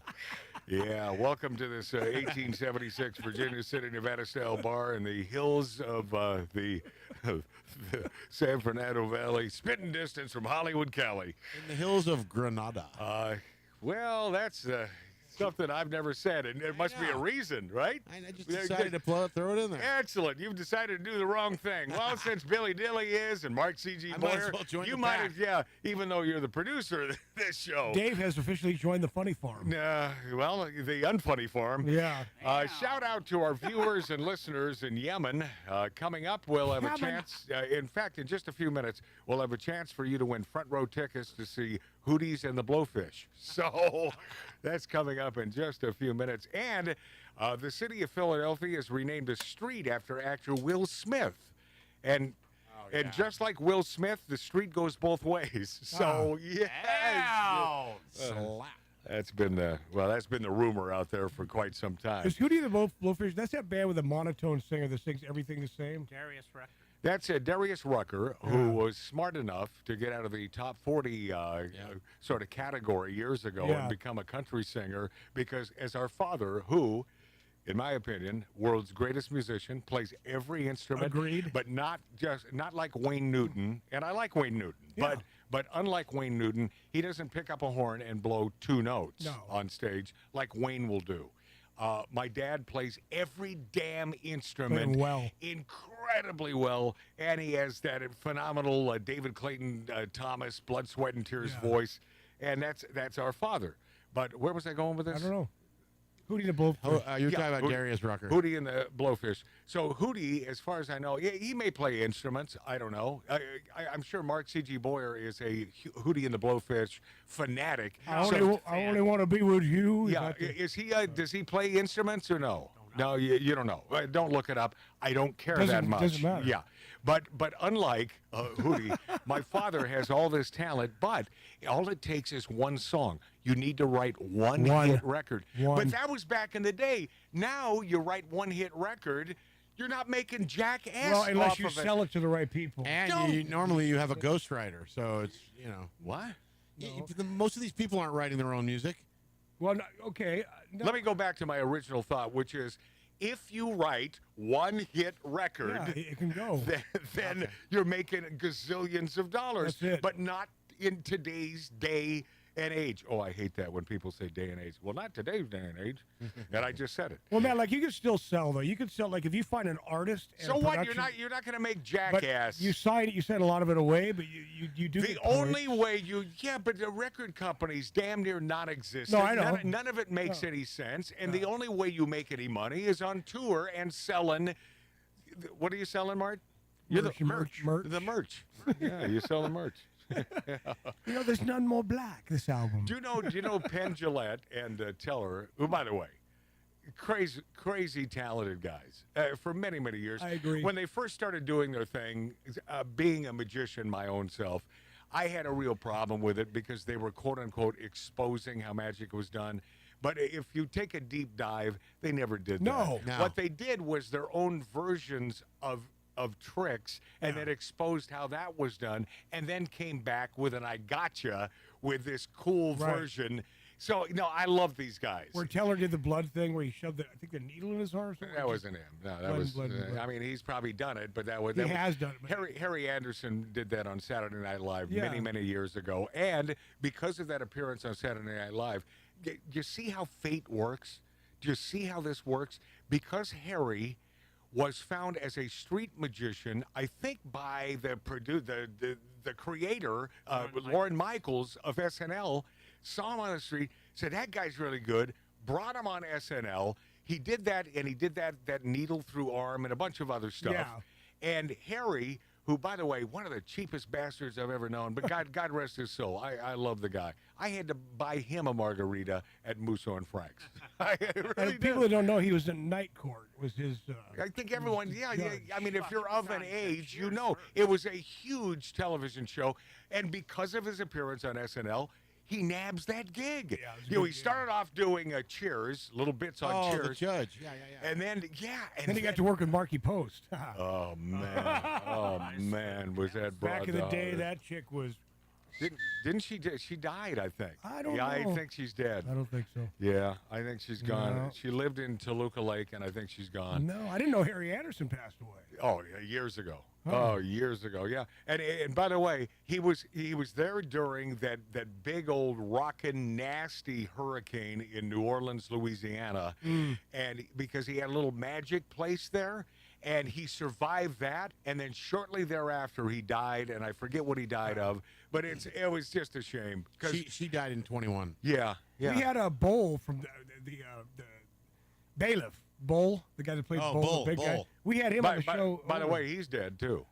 Yeah, remember we had him over, and he was a little grumpy on our show. He was. We had him physically on the show. And I don't want to cast aspersions on the dead. I mean, by and large, I don't want to do that. But that guy who played Bull was one of the nastiest pieces of crap. He was mean ever. to us. He was, and I think it's because of his bitterness that he was so typecast on that show, Night Court, that playing the big dummy or he could never really get another gig. Yeah. And so then I think it dawned on him about 10 minutes in on our show that he was in my backyard doing a radio show. And I think it just finally came to light that I was on a #1 TV show. my career is in the toilet. And so he got extra nasty. But that's probably true. Yeah. He looked around Richard Mole. Yeah, Richard Mole, man. He looked around going, what the hell am I sitting here for? Yeah, he was sort of a one-trick pony, man. Marky Post, alive or dead? Dead. 21. 21 died. Yeah. 21? Yes. She was 21 years old? No, in 20. It's a shame because wow, what a great gal. And by the way, I know someone who's very close to me and no names who was I know who you're talking about. who had a coital boomerang on occasion with Marky because she was smitten with this radio personality. And no names. No. Absolutely no names. You're already. I'm already on the out, so I might as well just dig my friggin' grave. By the way, no names. I have no idea who this could be, but I know that he and Marky Post. And would you turn that down? Not a chance in hell. No, I mean that just shows good taste. That is good taste. Man. Oh my God, good She taste. was just food, like you would say. Good taste and tastes good, man. Oh man, a Chevitz. And then I started watching Night Court a few months ago, and I noticed that Marky wasn't in the beginning episodes, and then she was out. Was she? It seems like Mark C.G. Boyer, who knows all things TV. She was in for a while, then she was out. Did she come back, or was she fired, or what the hell happened to Marky Post on Night Court? If you don't know, just say I don't know. I wouldn't have watched the show if she wasn't on. Yeah. So she was there. His mic is just not up loud enough. Come on, It is. Dave. He's not speaking into it. Dave. No, I know he doesn't. So you have to compensate. We're giving a lot of time tonight. And by the way, there's no one that knows compensation like Mark C.G. Boyer. You have to compensate. That's why he has a nice car. All right.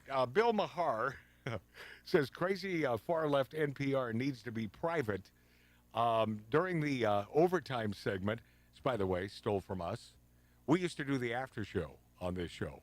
We began the concept of the after show, meaning that after the show, the real show, whatever that was the after show. Yeah. And then I noticed it wasn't just Bill Mahar, but many other folks in television started doing this quote-unquote after show. We would go till 3 in the morning sometimes. Yeah, in the after show. Yeah. And then one day, one of our guests asked the question, and this was a regular guest, and I forget who they could have been, who knows.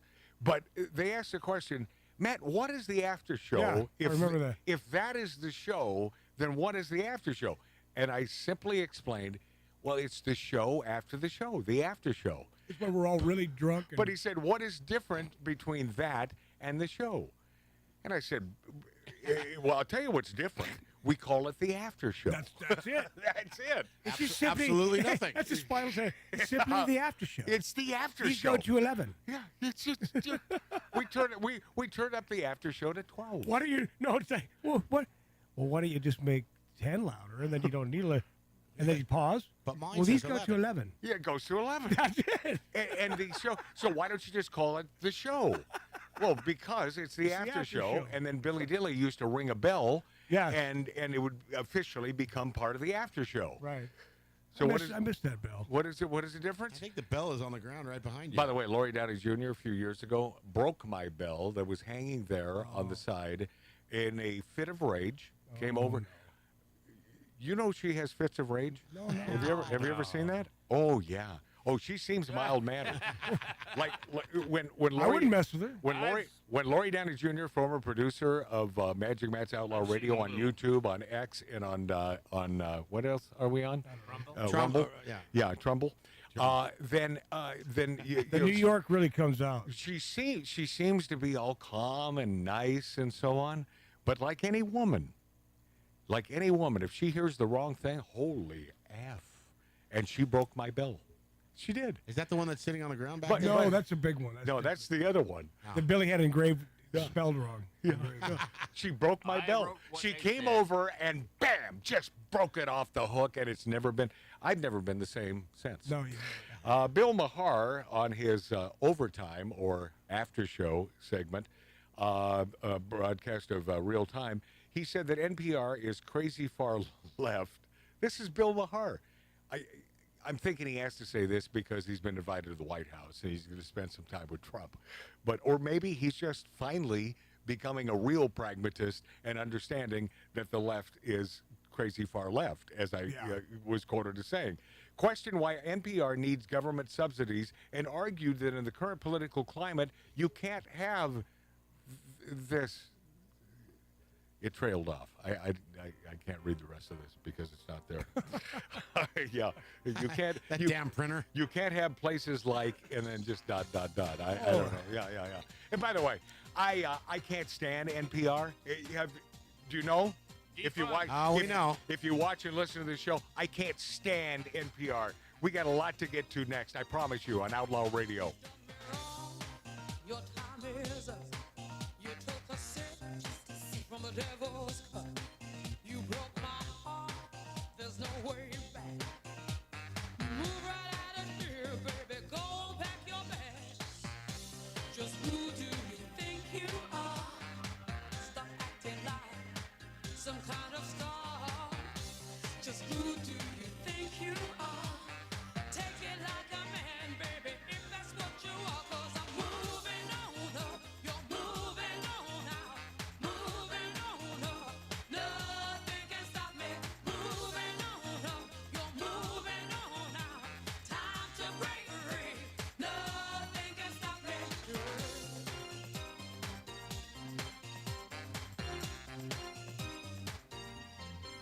They brag a man has walked in space, but you can't even find my place. There ain't nothing you can do, 'cause I've had enough of me, baby, being part of you. Just who do you think you are? This time you've gone too far. Just who do you think you are? Take it like a man, baby, if that's what you are. 'Cause I'm moving on up. You're moving on out. Moving on up. Nothing can stop me. Moving on up. You're moving on out. Time to break free. Nothing can stop me.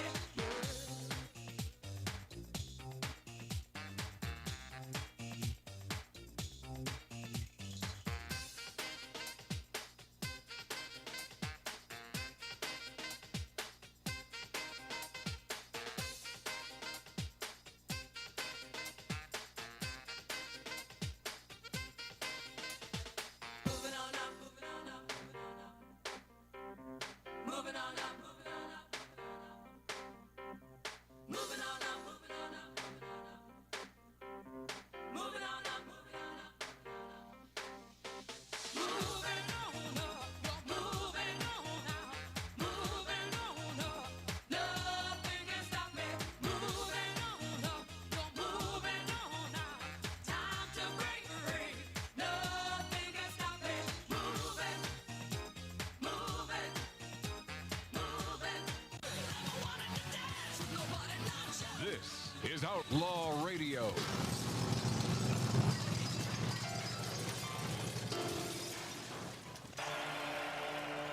Hey, thank you so much for being there. I know, and I think those in this 1876 Virginia City, Nevada style bar are well aware that you could be doing anything right now, and the fact that you're spending time with us means everything. To me, I don't know if it means everything to them, meaning Tattoo Dave, my brother Mart, Everything. Mark C.G. Boyer, and Billy Dilly, who remains off camera because Mark won't scoot over. And no, I'm not. I'm not asking you to scoot over now. You'll knock a microphone over. You will cause a fire in this 1876 Virginia City, Nevada style bar. But Billy Dilly, our good old Marine, and for those of you who served our country, God bless you. God bless you. God bless you. For those of you in Wisconsin, God bless you. Man, do I love those folks of Wisconsin. A state that I have yet to visit.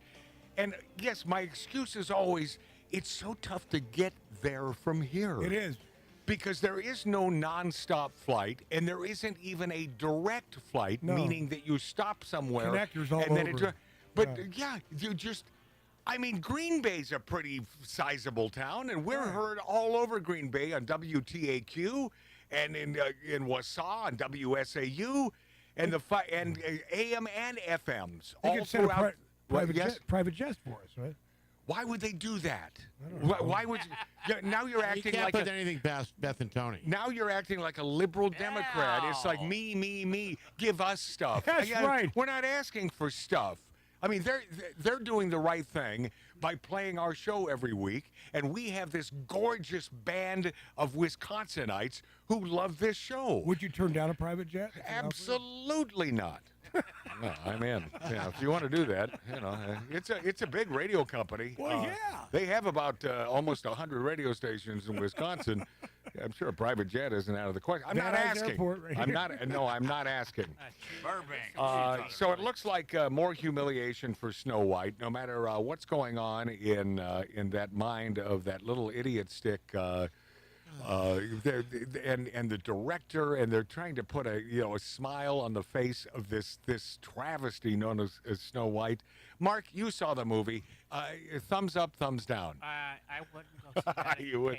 Once again, he's off mic, but yeah. He is not. Yeah, so he probably has the mic turned the wrong way. Whistle while you work. But if we can't hear,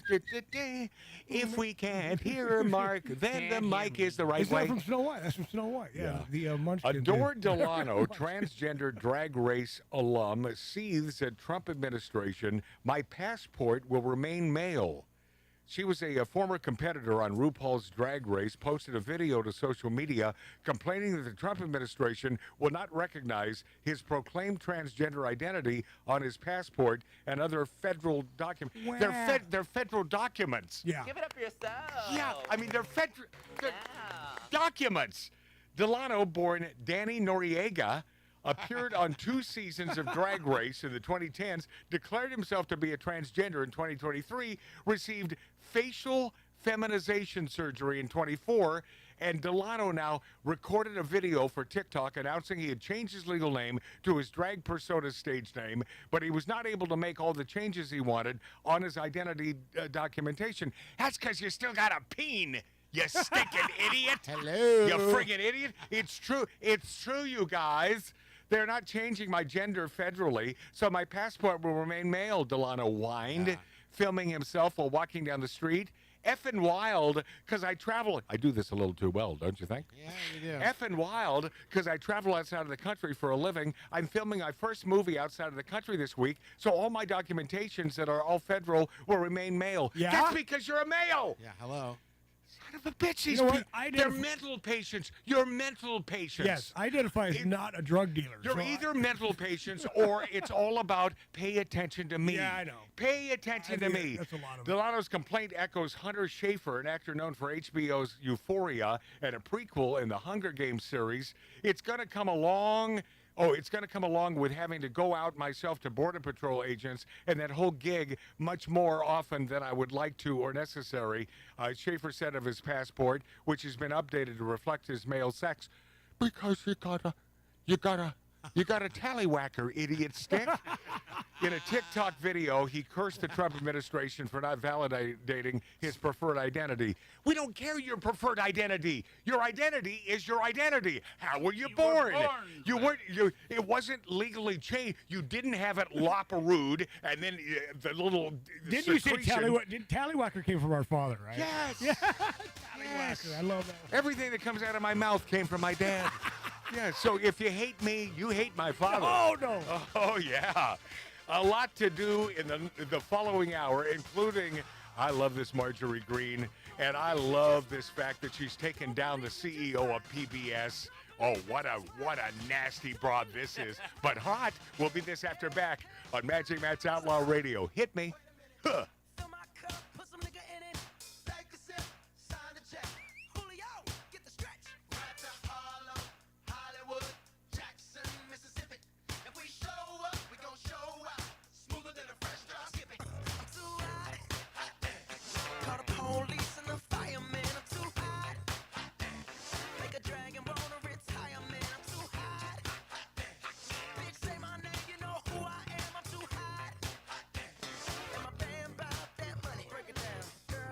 Hallelujah.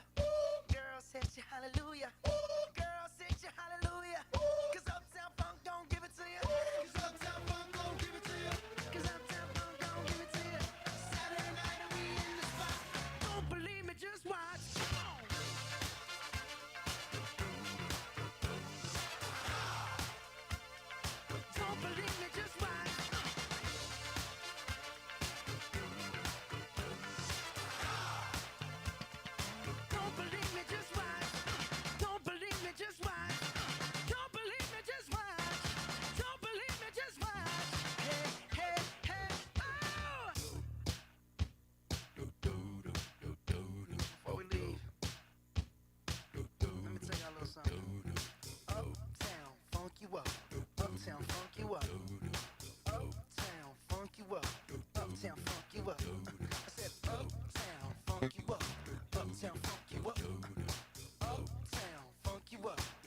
uptown funk you up.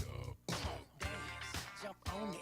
If you said and flown it, if you freak dead and own it, don't brag about it, come show me. Come on, dance, jump on it.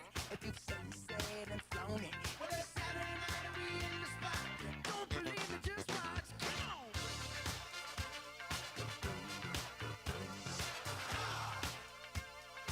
Don't believe me, just watch.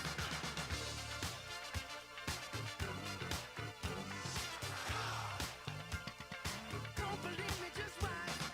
Don't believe me, just watch. Don't believe me, just watch. Don't believe me, just watch. Hey, hey, hey, oh!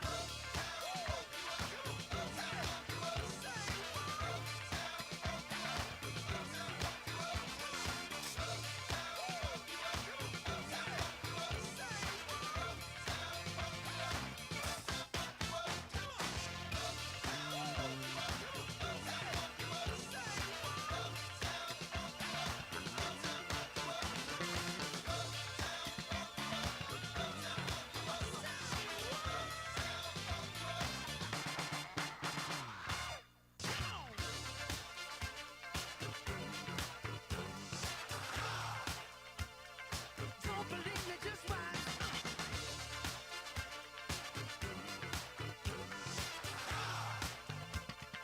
Don't believe me, just watch. Don't believe me, just watch. Don't believe me, just watch. Don't believe me, just watch. Hey, hey, hey, oh! Stop. Wait a minute. Fill my cup, put some nigga in it. Take a sip, sign the check. Julio, get the stretch. Right to Harlem, Hollywood, Jackson, Mississippi. If we show up, we gon' show out. Smoother than a fresh drop skipping. I'm too hot. Call the police and the fireman. I'm too hot. Make a dragon wanna retire, man. I'm too hot. Bitch, say my name, you know who I am. I'm too hot. And my band bout that money. Break it down. Girls hit you, hallelujah. Girls hit you, hallelujah. Girls hit you, hallelujah. Cause Uptown Funk don't give it to you. Cause Uptown Funk don't give it to you. Cause Uptown Funk don't give it to you. Saturday night and we in the spot. Don't believe me, just watch. Come on.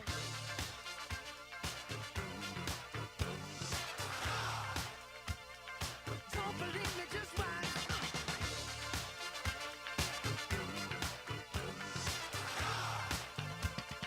Don't believe me, just watch. Don't believe me, just watch. Don't believe me, just watch. Don't believe me, just watch. Hey, hey, hey, oh! Before we leave, let me tell y'all a little something. Uptown, funk you up. Uptown, funk you up. Uptown, funk you up. Uptown, funk you up. I said uptown, funk you up. Uptown, funk you up. Uptown, funk you up. Uptown, funk you up. Come on, dance, jump on it. If you said and flown it. If you freak dead and own it. Don't brag about it, come show me. Come on, dance, jump on it. If you said and flown it. Well, it's Saturday night and we in the spot. Don't believe me, just watch. Come on.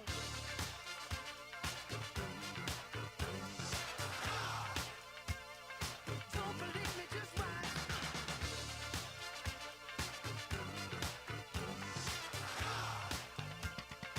Don't believe me, just watch.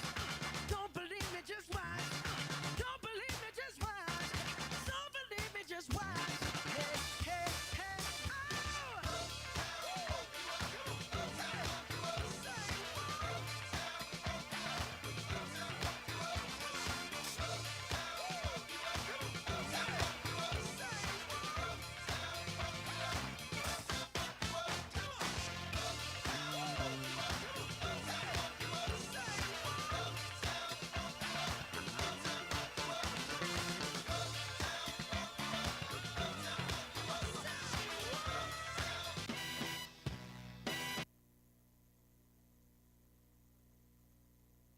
doohickey, you know, the doohickey that rolls. Hi, this is Meatloaf. Okay, kids, you know what time it is?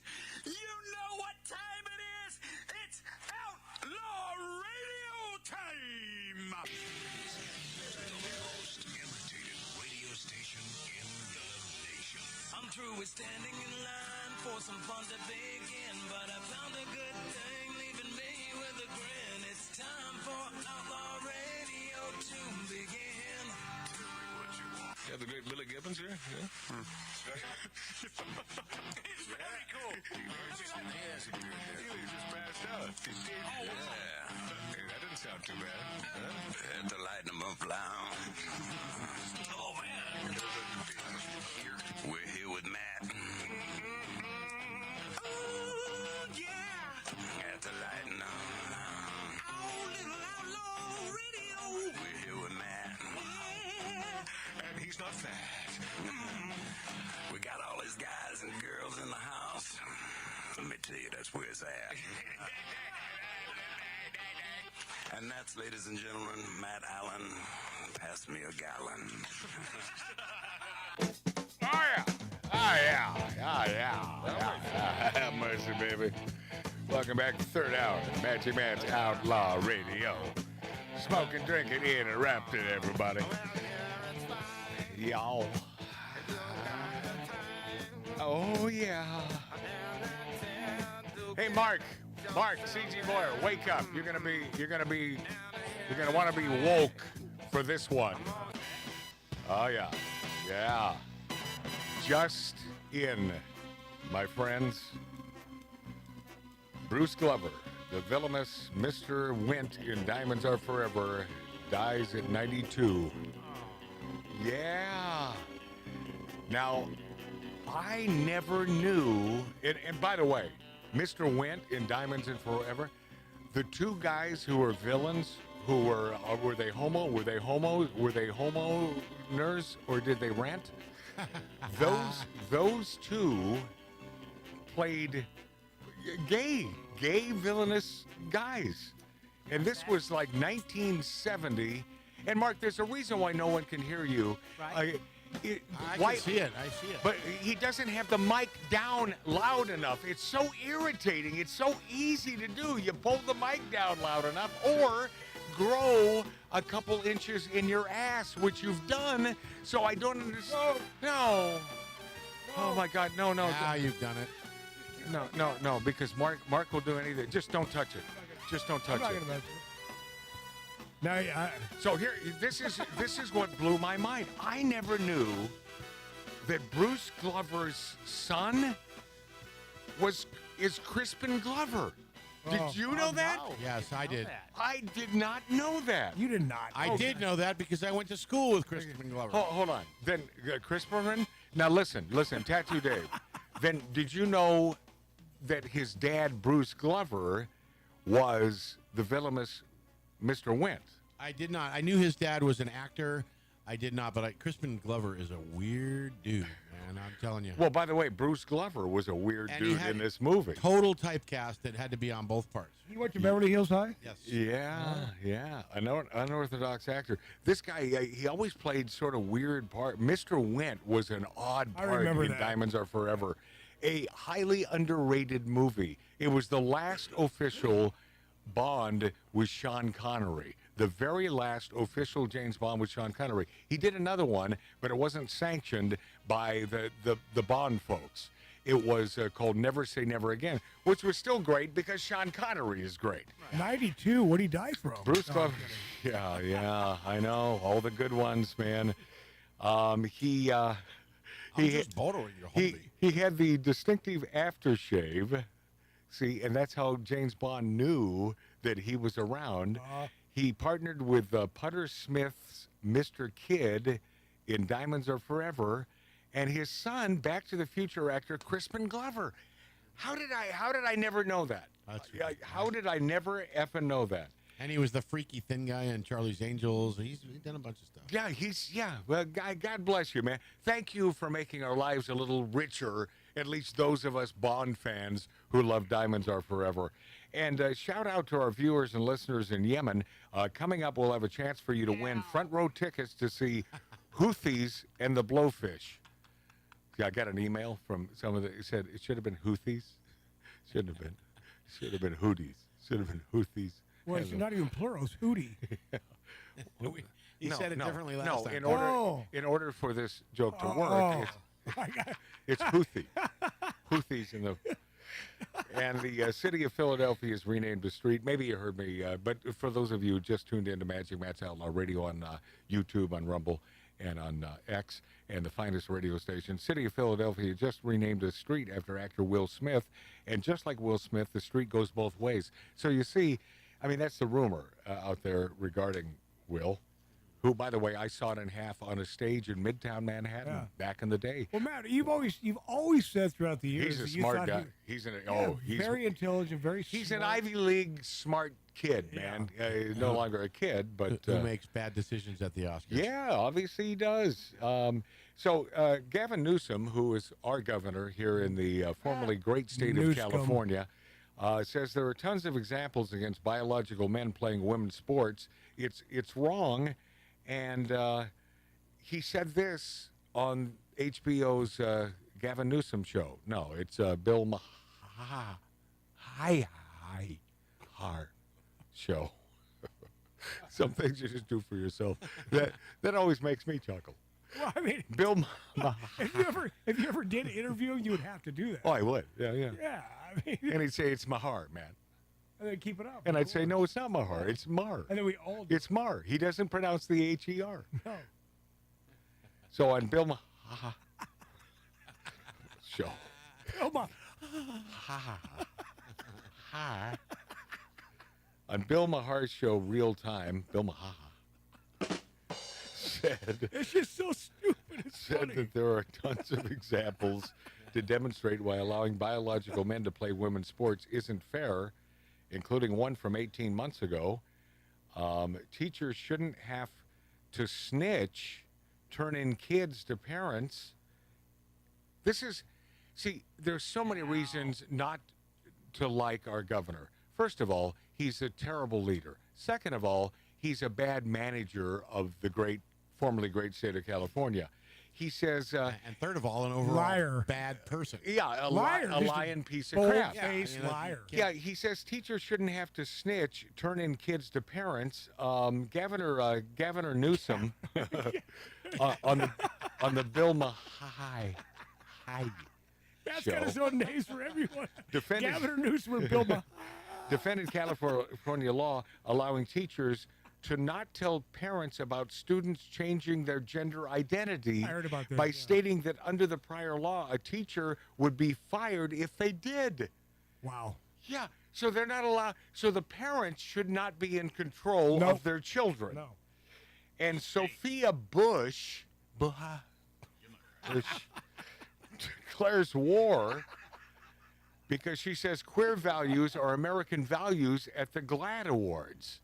That's gay, lesbian, Aladdin, Disney Awards. Actress Sophia Bush. By the way, I've always wanted a girlfriend with the last name Bush. Or the first name Bush. It's always been a nickname for me, for my girlfriend. Yeah. Why? Because I will remain about 14 years old. Oh, I'm a child. I'm a child. Keeps you ticking. Yep. This story is not about Bill Maher. No, it's about Bush. But I want to say it is about Bush. This story is about Bush. All about that Bush. About that Bush. Sophia Bush. Okay, see that's Billy Dilly now on camera. No, he's not on camera, but his beer is. Yeah, that's what I just said. His arm, which is part of his body. There. Bush. And by the way, he has no dog. He has no dog in this fight. He receives no compensation from Bush, but he shows the can anyway. Okay. Now, brand loyalty. What's wrong with that? I've decided to speak and say brand loyalty because my name is Mark C.G. Boyer, and I fell about 90 seconds before the show started today. I was on the floor. When I heard all the commotion, I didn't know that Mark C.G. Boyer was down on the ground. I thought it was Barstow causing a commotion, which is why I was saying, just the show's about to start.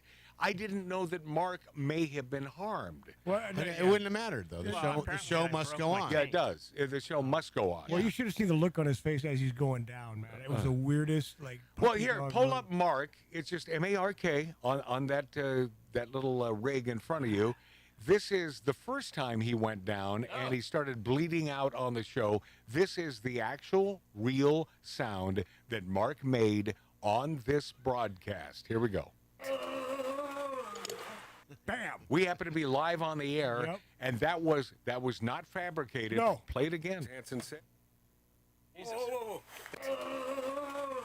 you can hear the clunk. Oh yeah, and then boom. Oh, yeah, I boom. tracked Oh yeah, yeah. That was God an damn! ambulance. How does he live? How does he live in his condo?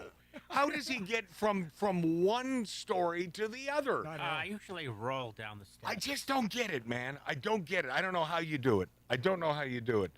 And then, years from now, we're going to figure out this was all shtick, and he's just doing this for attention.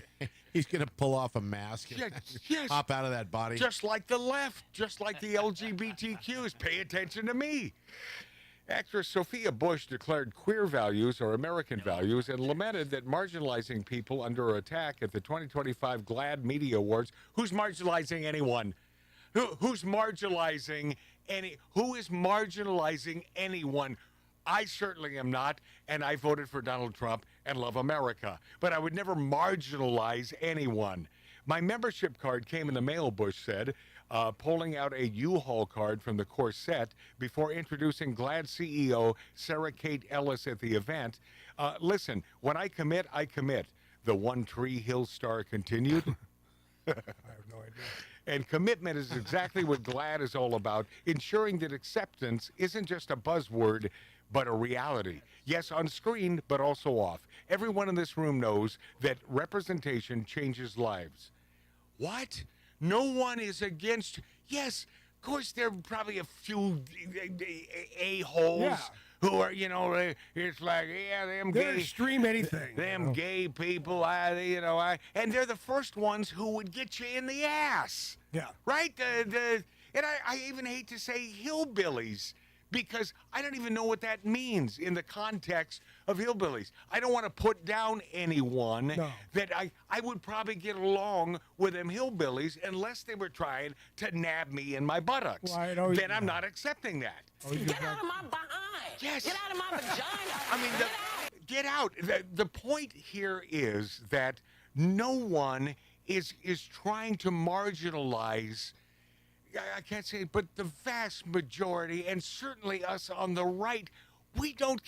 Do you know how many commentators who are political Republican pundits who are gay, who are on the right? More and more and more and more. Because the gays are fastidious, and man, can they decorate a house. Yeah. Right? Clean. Am I right? Oh, and they keep things clean. Yes. Yes. Well, I know Mark's not gay because I've been to his house. No, that's... Mark is asexual. That's because he doesn't get sex from a female. Right. There is no B, by the way. There is no B. There is an L. But this broad, Sophia Bush, she says, Melissa Etheridge changed my life, she says, when she first sang Come to My Window. It was a big clue for me back in 93 and for my parents, Bush added. The actress came out in 2024 by revealing she was dating women's soccer star Ashlyn Harris less than a year after filing for divorce from entrepreneur Grant Hughes, a man. Yes, because women can and will swing both ways. Men don't. Men do not. Men, if they have sex with a man, they prefer the peen. They prefer that. Females, I don't blame you. I don't blame you in any way, shape, or form. Gorgeous things. Females, are absolutely, they smell good. They have the greatest variety, the variety of fun things to sniff around. I'll be back in a minute. I'll take care of business. Yes. Gotta take a cold Yes. shower. But we're not haters. I mean, in any way, shape, or form. But they try to see GLAAD. They must make it a thing. If it ain't a thing, then they have no reason to exist. Much like the left. If there isn't this animosity against gays, and there isn't, by and large, there isn't. So, Sophia Bush, I like your last name. Well, like you said, I know certain people, even closely related, that they're not happy unless there's a problem or drama yes. or something going on. Unless It's like, they're can't- fighting. Can't you just My buddy who was the editor-in-chief of Screw Magazine, Al Goldstein, was never happy unless he was unhappy. Oh, yeah. Unless he was fighting. And it's like, I thought, I knew him for years, and I thought, oh, well, this is good. He's never been unhappy. And then finally one day, he's pissed at me. Yeah. And then he died. Let that be a lesson to you. Representative Marjorie Taylor Greene, boy, do I love this. I love this fireball. She's not even a woman. She's a fireball with a vagina. Wow. Yeah. Representative Marjorie, at the House Doge Committee hearing, Rep. Marjorie Taylor Greene lambasted CEO Catherine Mahar. That really is her name. Lambasted CEO Catherine Mahar over PBS and NPR's free speech and misinformation. Listen. Ms. Maher, your public statements and social media posts reflect left-wing ideology and blatant opposition to free speech. After all, you were the head of Wikipedia for many years, which is a platform that doesn't tell the truth. Let's walk through some of your statements. By the way, I have clued Mark in on True this. as hell. I've clued many, the Wikipedia is a big bunch of so many. You can look up Magic Matt Allen's or Matt Allen on Wikipedia. It's an entire page. Only 3/4 of that is true. They make up stuff. There are rumors out there that I married my music director in Houston, Helene Pena. If you look it up, I never married her. P.S. I should have. Right. Continue with Marjorie Greene. So the public can understand your personal views. You said your fellow Americans just elected Donald Trump as president again this past November. You called him a deranged racist and sociopath. You posted on X that America is addicted to white supremacy. Oh, God. It's appalling. You've publicly chastised using the phrase boy and girl, which you said erases the language for non-binary people. There's only 2 genders, by the way.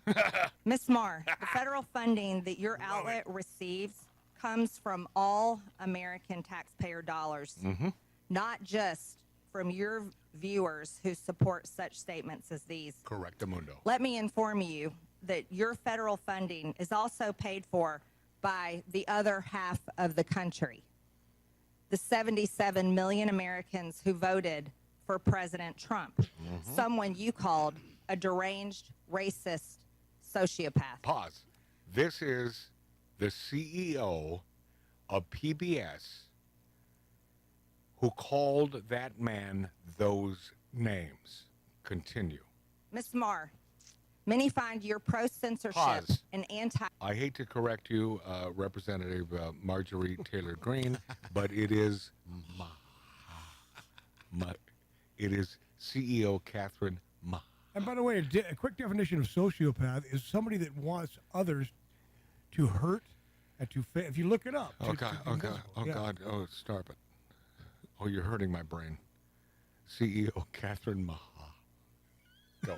Free speech views more concerning than your politics. The only speech you like seems to be speech that you agree with. Yep. In 2021, you called the First Amendment the #1 challenge in American journalism because it makes it hard to crack down on bad information. You've also expressed support for deplatforming individuals you view as fascists. Yes. Who do you think should be charged with cracking down Here we on go. so-called bad information? Here we go. Is it NPR? Money shot. Is it the government? Is it you, Ms. Maher? Who is it? Congresswoman, Madam Chair, thank you so much for the opportunity to address this. I know. Do you is it up to you and NPR to crack down on bad information or decide the truth? Answer the question, yes or no, Ms. Maher. Absolutely not. I'm a very strong believer in free speech, and I believe that more speech. Your public statements say otherwise. Ms. Maher, in 2021, when speaking at an Atlantic Council event, you said that when you were CEO of Wikipedia, you took a very active approach to disinformation and misinformation. During the COVID pandemic and the 2020 election, you said you censored information through conversations with government. Which governments were those, Ms. Marr? The Biden administration, yes or no? Madam Chair, Wikipedia never censored any information. These are your public statements, Ms. Marr.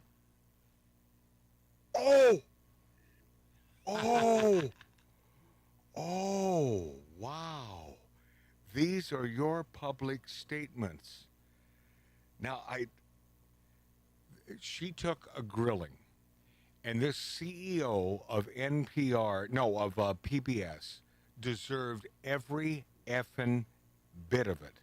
And I don't think I have time, because I think this is the next one. That was not a pause, right? No, it's over, and you do have time. I don't have time for Jim Jordan grilling, or do I? You Hold do. on. Oh, I do? Yes. Okay, here we go. This is Ohio Representative, a man that I have been a fan of for many, many years, Jim Jordan, grilling NPR CEO Catherine Mahar during a DOJ hearing to find out if the government-funded network is biased. Here we go. Miss Maher, who is Pause. Berliner? Right? He did it. Maher. We'll start this over. Jim Jordan, you're right. It's Maher. Right? Miss Maher. You notice Rep. Marjorie Taylor Greene didn't call her that. No. Just Maher. But this man, Miss Maher. Jim Jordan, Maher. Jim Jordan, during a DOJ hearing, speaking to this friggin' NPR CEO, Catherine Mahar. Go. Miss Maher, who is Uri Berliner? Mr. Berliner is a former senior business editor for NPR. How long do you work at NPR? I believe he was there just over 25 years. 25 years? Pretty distinguished journalist, right? Certainly. And he wrote a long story about what you do at NPR. Is NPR biased? Congressman, I have never seen any instance of political bias determining editorial decisions. No. Mr. Berliner, listen to this. In his story last year, wrote, in the D.C. area, editorial positions at NPR, he said he found 87 registered Democrats, 0 Republicans. Is that accurate? We do not track the numbers or the voter registration, but I find that was award-winning journalist who worked 25 years at NPR, Mr. Berliner. Was he lying when he wrote that? Yeah. I am not presuming such. I just we don't track that information about our journalists. 87 to 0, and you're not biased. I think that is concerning if those numbers are accurate. This week, yeah. That's concerning. I mean, it wasn't 44-43. No. It wasn't 60-27. It wasn't 70-17. It wasn't even 80-7. It was 87 Democrats, 0 Republicans, and you say NPR is not biased. How about the big stories over the last few years? According to Mr. Berliner, again, he wrote on the Trump-Russia story, he wrote, at NPR, we hitched our wagon to Trump's most visible antagonist, Representative Adam Schiff. They said they interviewed him 25 times. Is that accurate? I was not there at the time, but those numbers sound accurate. Yes. Those sound accurate. But then he said when the Mueller report came out and they said, Robert Mueller said he found no evidence of collusion, he said Russiagate faded from our programming. Is that accurate? Again, I was not there at the time. I couldn't say. All right.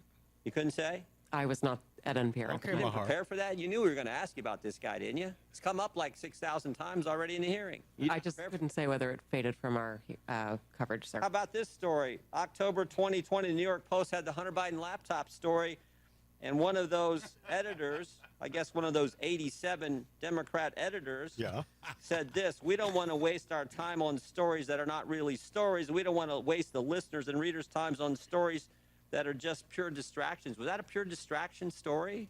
Our current editorial leadership believes that that was a mistake, as do I. Yeah, the whole country knows that was a mistake. Definitely impacted the election, or I think it certainly impacted the election. How about the COVID origin story? That's a pretty big story too, right? Right. Mr. Berliner said, we became fervent members of the team Natural Origin, even declaring that the lab leak was debunked by scientists. Turns out, though, the lab leak is what most people think actually caused the COVID virus. Sorry, is there a question there? There is. Ooh. 3 of the biggest stories in the last 5 years, you guys were 0 for 3, and yet you maintain that NPR is not biased? Congressman, I do not believe we are politically biased. No, we are a nonpartisan organization. Understand. Are you fundraising off today's hearing? Sir, I believe that there was a message that went out earlier today, letting people know we were coming in. Yes. Yeah, and at the bottom of the message yes. it said, donate now. I don't recall the exact I can language. show it to you. Right there it is. Donate now. I mean, I'm not against fundraising. We all do it. I mean, I get it. But it's, I assume this fundraising thing is probably going to all the left listeners who are subsidized content by the taxpayers, and that's The gentleman's time is That's expired. the rub. That's the rub. Oh, how do you not love Jim Jordan? And by the way, I think I may have confused her with PBS. She's the NPR CEO, Right. Catherine Mahar. I love Jim Jordan. You're doing God's work. We'll be this after back on Magic Matt's Outlaw Radio.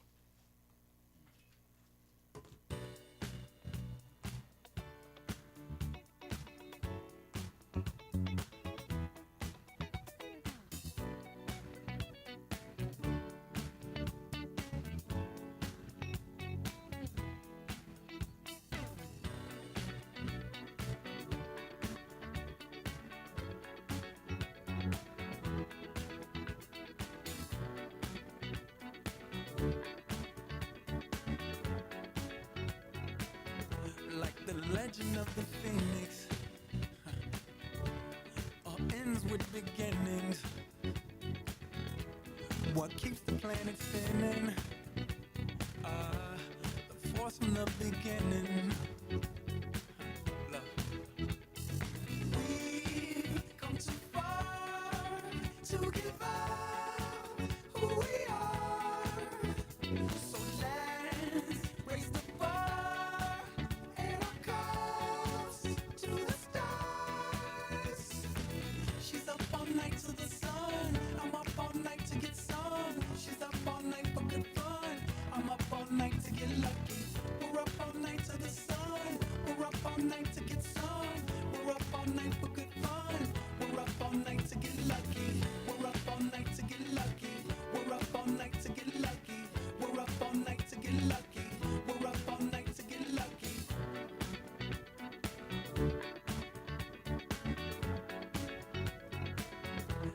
The present has no ribbon. Your gift keeps on giving. What is this I'm feeling? If you wanna leave, I'm with it. We've come too far to give up who we are. So let's raise the bar and our cups to the stars. She's up all night to the sun. I'm up all night to get some. She's up all night for good fun. I'm up all night to get lucky. We're up all night to the sun. We're up all night to get some. We're up all night for good fun. We're up all night to get lucky. We're up all night to get lucky. We're up all night to get lucky. We're up all night to get lucky. We're up all night to get lucky. She's up all night to the sun. I'm up all night to get some. She's up all night for good fun. I'm up all night to get lucky. We're up all night to the sun. We're up all night to get some. We're up all night for good fun. We're up all night to get lucky. We're up all night to get lucky. We're up all night to get lucky. We're up all night to get lucky. We're up all night to get lucky. She's up all night to the sun. I'm up all night to get some. She's up all night for good fun. I'm up all night to get lucky. We're up all night to the sun. We're up all night to get some. We're up all night for good fun. We're up all night to get lucky. We're up all night to get lucky. We're up all night to get lucky. We're up all night to get lucky. We're up all night to get lucky. We're up all night to get. We're up all night. Arbitron and search rated #1. This is Outlaw Radio with Magic Matt, the man who is always right. All right. A lot of folks to throw under the bus in the next 15 minutes, so let's get to it, my friends. Thank you for being there. And by the way, for those of you watching us, I'm holding up this plaque sent to me by my buddy from Oregon, PD, where's my meaty? BuyMeABourbon.com. It's been a while since anyone has festooned a bourbon our way, and it's as simple as going to BuyMeABourbon.com. You don't even need W's. We've made it really easy on you to buy us a bourbon. BuyMeABourbon.com. You're on Magic Matt's Outlaw Radio on YouTube, on Rumble, on X and the finest stations in America. Texas Representative Brandon Gill questioned NPR CEO Catherine Mahar at a DOJ committee hearing, and the topic of reparations and looting came up. Here we go. Ms. Maher, I want to start with you. Just generally, would you say you agree or disagree with the following statement? The history of all hitherto existing society is the history of class struggles? I would not say I agree with that, sir. You're not. That's good to hear. It's interesting because a lot of your thinking, as expressed by your public statements, is deeply infused with economic and cultural Marxism. Do you believe that America is addicted to white supremacy? I believe that I tweeted that, and as I've said earlier, I believe much of my thinking has evolved over the last half decade. Is anyone buying this evolved crap? No. I mean, honest to God, is anyone buying this I've evolved? Barack Obama, that was one of his classics when he said marriage should be between a man and a woman, and then, of course, he changed his entire tone because he evolved. He evolved. This is a good man, Representative Brandon Gill from Texas, speaking to NPR. And by the way, yeah, you're right.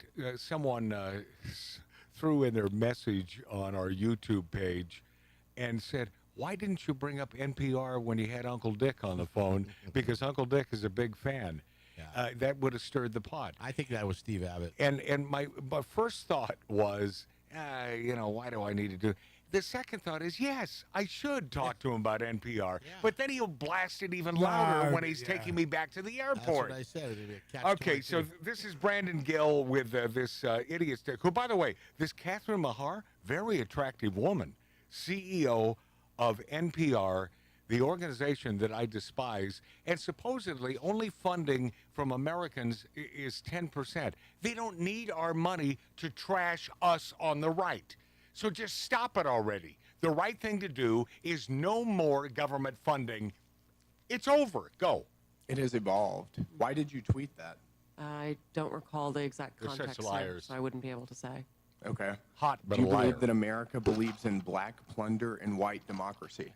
I don't believe that, sir. You Don't know where tweeted statement that in comes from. reference to a book you were reading at the time, apparently, The Case for Reparations. Right. I don't think I've ever read that book, sir. Oh, You tweeted about it. You said you took a day off to fully read The Case for Reparations. You put that on Twitter in January of 2020. Apologies, I don't recall that I did. Okay.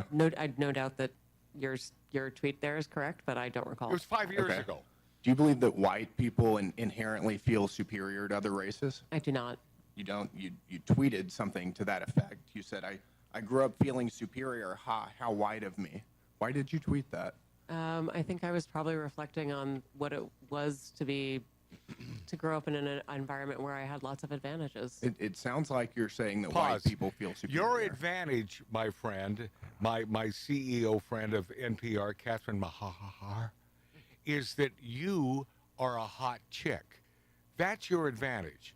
Has nothing to do with being white or any hot chick. No matter what color, if you're hot and you're a female, you have an advantage. You win. Over the fugly Uggs. Yeah. And you can ask any fugly Ugg, and they will tell you if they're telling the truth. Go. I don't believe that anybody feels that way, sir. I was just reflecting on my own experiences. Do you think that white people should pay reparations? I have never said that, sir. Yes, you did. You said it in January of 2020. You tweeted, yes, the North, yes, all of us, yes, America. Yes, you did. Yes, our original collective sin and unpaid debt. Yes, reparations. Yes, on this day. I don't believe that was a reference to fiscal reparations, sir. What kind of reparations was it a reference to? I think it was just a reference to the idea that we all owe much to the people who came before us. Oh, God. That's a bizarre way to frame what you tweeted. How much reparations have you personally paid? Sir, I don't believe that I've ever paid reparations. Okay, it's just for everybody else. I'm not asking anyone Seems to to pay be what you're reparations, sir. suggesting. Do you believe that looting is morally wrong? I believe that looting is illegal, and I refer to it as counterproductive. I think it should be prosecuted. Do you believe to it's the extent of morally law. wrong, though? Of course. Of course. Then why did you refer to it as counterproductive? It's a very different way to describe it. It is both morally wrong and counterproductive, as well as being. He tweeted, "It's hard to be mad about protests," in reference to the BLM protests, not prioritizing the private property of a system of oppression. You didn't condemn the looting. You said that it was counterproductive. This is garbage. I'll spend all of my time doing everything I can to ensure you guys never get another dollar of taxpayer funding. This is complete garbage. Complete garbage. And I love with the question from Rep. Brandon Gill when he says, so how much reparations have you paid then to our black friends? I don't believe I've paid any. I don't believe I paid any, which brings me to a perfect little thing from obviously years ago, the great Ronald Reagan. At bottom of your page, man. I got it. This encapsulizes this thought perfectly. This magnifies this. And it also gives us a clue as to the greatness of the great Ronald Reagan. Listen to this. I recently asked my friend's little girl what she wanted to be when she grows up. She said she wanted to be the President of the United States. Both of her parents, liberal Democrats, were standing there. So I asked her, if you were president, what would be the first thing you would do? Well, she replied, I'd give food and houses to all the homeless people. Her parents beamed. Wow, what a worthy goal, I told her. But you don't have to wait until you're president to do that. You see, you can come over to my house right now and you can mow the lawn, pull weeds, and sweep my driveway, and I'll pay you $50. Then, I'll take you over to the grocery store where that homeless guy hangs out, and you can give him the $50 to use toward food and a new house. She thought that over for a few seconds, then she looked me straight in the eye and asked, why doesn't the homeless guy come over and do the work, and you can just pay him the $50? Boom! I said, welcome to the Republican Party. Yeah. Her parents are still not speaking to me. Yeah. Ronald Reagan, God bless you. Yeah. You see how that dovetails with what we just heard? Yeah. What sort of money have you paid for? Well, none that I know of. If you care so much about it, then take care of these folks, for God's sakes. Will Smith addresses slapping Chris Rock on his brand new Are we album. over that? No, he's got a brand new album. And it's My S, and then it ends with a T, Still Hot. And by the way, he doesn't really talk like this. He's not using prepositions because he still wants to be sort of ghetto, down with the hood. I know, man, yeah. My ass still hot, not is still hot. Still hot, even though I won't get nominated. Remember when actor Will Smith strode onto the 2022 Oscars stage? Seems like yesterday, and slapped Chris Rock across the face after the comedian made a joke at the expense of his wife? Oh, how everyone laughed. Said nobody. Now Smith has revisited the infamous episode on a new album based on a true story, which dropped yesterday with the project's first track entitled Barbershop Day, opening with the phrase, Will Smith is canceled. Variety reports the contents will amuse. The song, which features Smith's Fresh Prince collaborator, DJ Jazzy Jeff, and B. Simone, sees differently pitched voices trade rumors and opinions about the actor and rapper in a freestyle manner. Who the F will Smith think he is? One voice asked, to which another replies, I ain't never going to forgive him for that S, but they say the word, he did. The Variety report goes on to relate that Barbershop Day tackles the Oscars controversy more directly with the lyrics, I heard he won the Oscar, but he had to give it back, and you know why they only made him do that, S? Because he's black. So it was a black thing. Yeah. It was a black thing? It was a black... What the hell? It wasn't a slide. It was two black guys, I believe. Yeah, that's what I thought. It was one... Chris Rock, I think, is black. Right, one black guy slapping another black guy, but he had to give it back because he was black. The man that I admire, I appreciate him so much because he doesn't have to do this. It's not incumbent on him to do this. I think he's living a great life, much like Donald Trump, living a great life, but had to step in to save America, is a man named Elon Musk. And the effects of the Tesla attacks, he's minding his own business. Yeah. And Tesla, my God, the love of Tesla from the woke left until, of course, he aligned himself with the orange man, Elon Musk.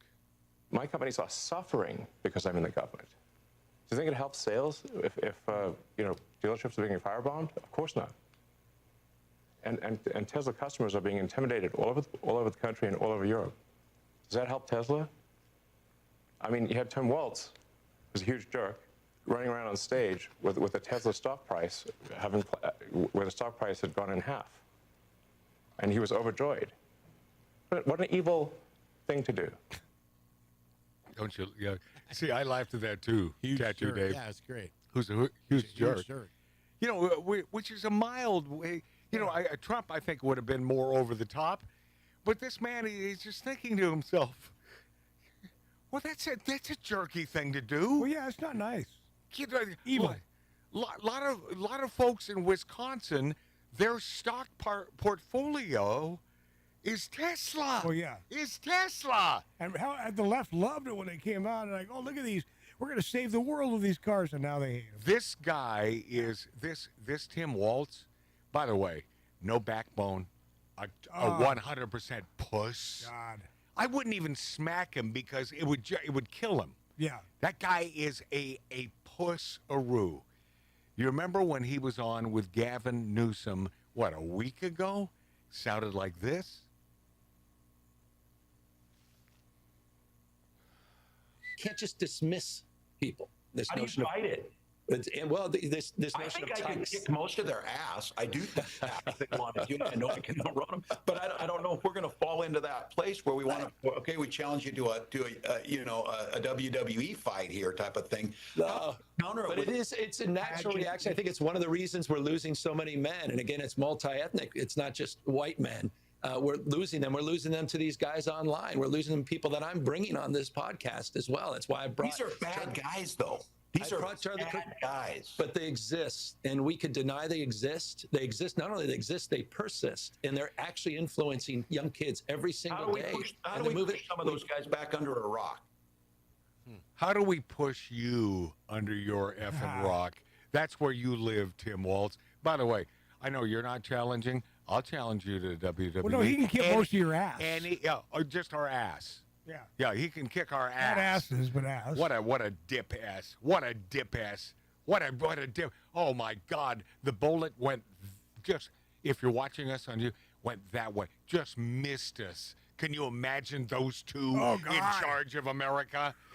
And Alec Baldwin, turns out many Democrats, including murderer Alec Baldwin, are not fans of Chuck Schumer. Oh, no.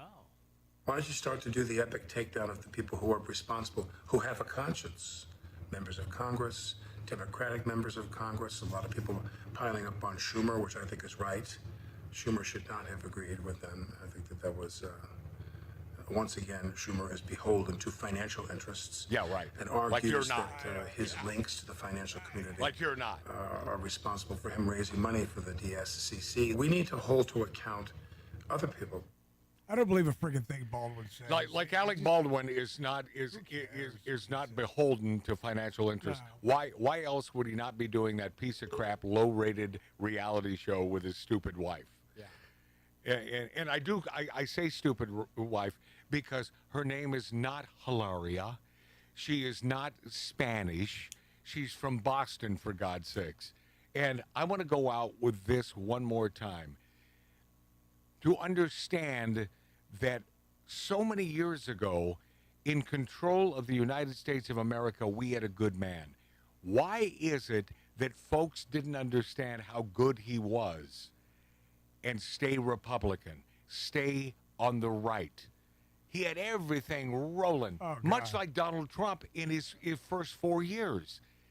Why are people so stupid? Once again, the great Ronald Reagan. I recently asked my friend's little girl what she wanted to be when she grows up. She said she wanted to be the President of the United States. Both of her parents, liberal Democrats, were standing there. So I asked her, if you were president, what would be the first thing you would do? Well, she replied, I'd give food and houses to all the homeless people. Her parents beamed. Wow, what a worthy goal, I told her. But you don't have to wait until you're president to do that. You see, you can come over to my house right now, and you can mow the lawn, pull weeds, and sweep my driveway, and I'll pay you $50. Then, I'll take you over to the grocery store where that homeless guy hangs out, and you can give him the $50 to use toward food and a new house. She thought that over for a few seconds, then she looked me straight in the eye and asked, why doesn't the homeless guy come over and do the work, and you can just pay him the $50? I said, welcome to the Republican Party. Hear, hear, my friend. Her parents are still not speaking to me. Ah, how beautiful is that, Ronald Reagan. Next, a man that gets under my skin, Bradley Whitford.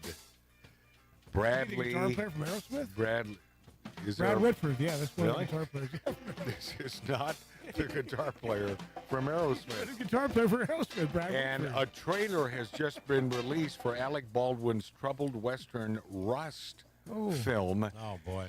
Yeah, even though a crew member died, they're sick. Oh, they're parading this out there next on Magic Matt's Outlaw Radio.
Now we return to Outlaw Radio's Demons of Decadence.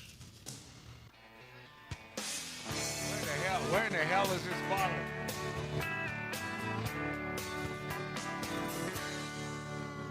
Oh, here we go. Here we go. It's Drink Wisconsin brandy. It's this stuff, and the way you make a perfect, and it's not with bourbon. The classic old-fashioned is bourbon, but this is with Drink Wisconsin brandy. They should be a sponsor. They should be. Absolutely. That's the name of the liquor company. It is not a bourbon, but a brandy. You use that, and you also use these bitters right here. I'm showing you these. They're called Maru Rave bitters. Also Wisconsin? Yeah, also Wisconsin. You throw that in there, and you throw the perfect version of this from Wisconsin, the perfect Wisconsin old-fashioned, is you have to, and I purchased some lemony sparkling drink that you pour on the top of this. I'm down. I'm going to try it. I like brandy. And you put an orange in there, and that's and we may, I may have to run a little late and make one of these for those of you watching us on YouTube, on Rumble, on X. When we go out on terrestrial radio, I may have to make 3 of these for my brother Mark, I got ice in a cup Tattoo waiting. Dave, and my own self, and show you how to make this damn thing. So that'll be on the video portion of this. See the after show. Yeah, on the after show that everyone in media has stolen from me.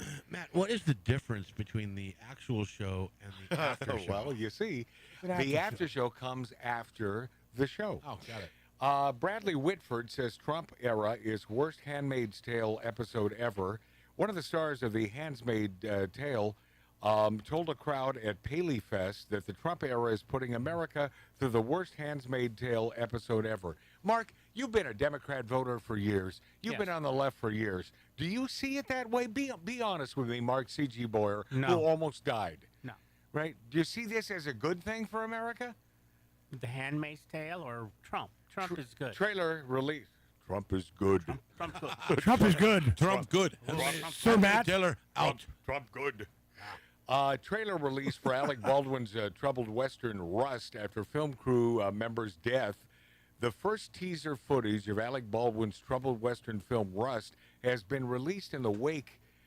Man, it was 2021 when that came out. It's been a while. God darn it, You man. know what's sick is that this thing is going to make a ton of money. Just Well, of course, because of the fact. Yes, of because what everybody's going to want to see. I don't want to see it. I don't either. I don't want to see I it. think it's morbid. Yeah, it was an on-set shooting that left director of photography Helena Hutchins, man, minding her own business. Just another day on the set, and it's the end of her life thanks to that piece of crap Alec Baldwin. And good news, Kennedy Center lays off social impact employees. Oh, man. Oh, man, the Orange Man is doing such nice things. The John F. Kennedy Center for the Performing Arts in D.C. is reportedly dismantling its social impact initiative and laying off employees affiliated with the project. Oh, Now they have to go work. Now they have to go work. yeah, wah. And old Holstein, you know, Sonny Holstein, Sonny Holstein from The View. We're at an existential crisis. Dems need to stop playing by the rules. Oh, By the way, speaking of the When View, have the Dems ever played by the rules? Speaking of the View, I kind of was going through the comments because Mary's not with us today, but I saw 2 votes for Rosie on the stupidest. Oh, good. I want you to vote. Who are the stupidest friggin' creatures in media? Is it Rosie O'Donnell? Is it Joy Beastar? Or is it Whoopi Goldberg? Please, on our comments page on YouTube, please let us know. I'm about Whoopi, man. I'm voting Whoopi. Sonny Holstein told her co-host yesterday on The View, President Donald Trump's second term was an existential crisis. I don't know. And I can look at things from both sides of the aisle.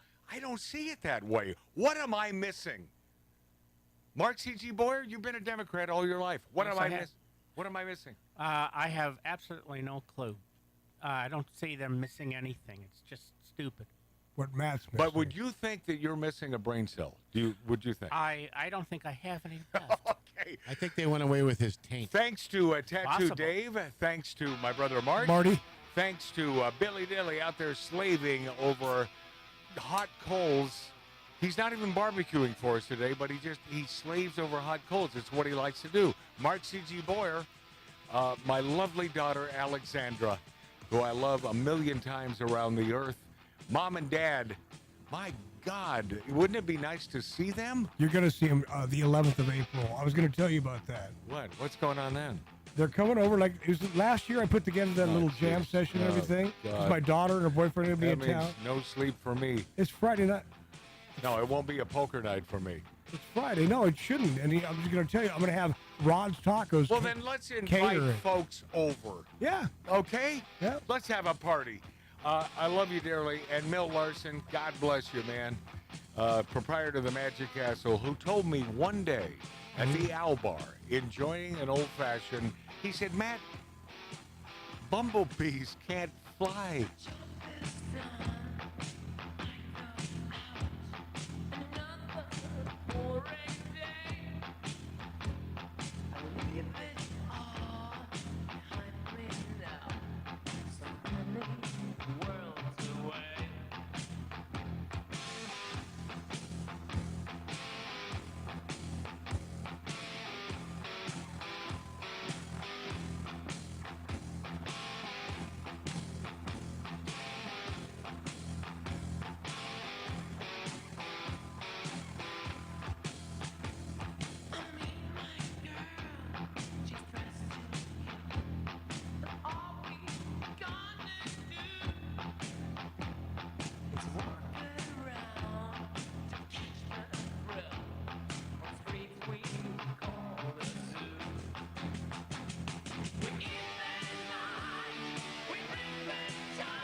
to do those old fashions for you here in just a second. Hang in there. Hang in there, my friendlies.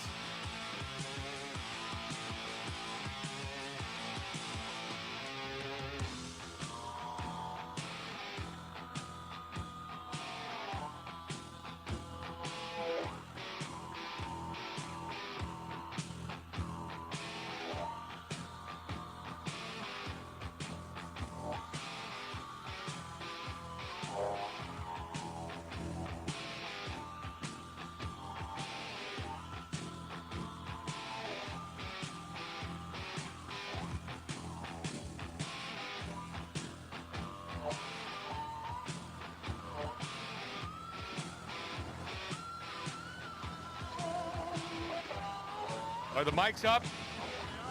All right. Okay, here we go. Yeah, am I up? I'm not wearing my headphones.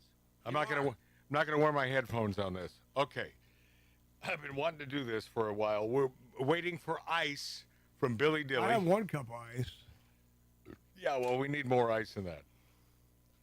Okay.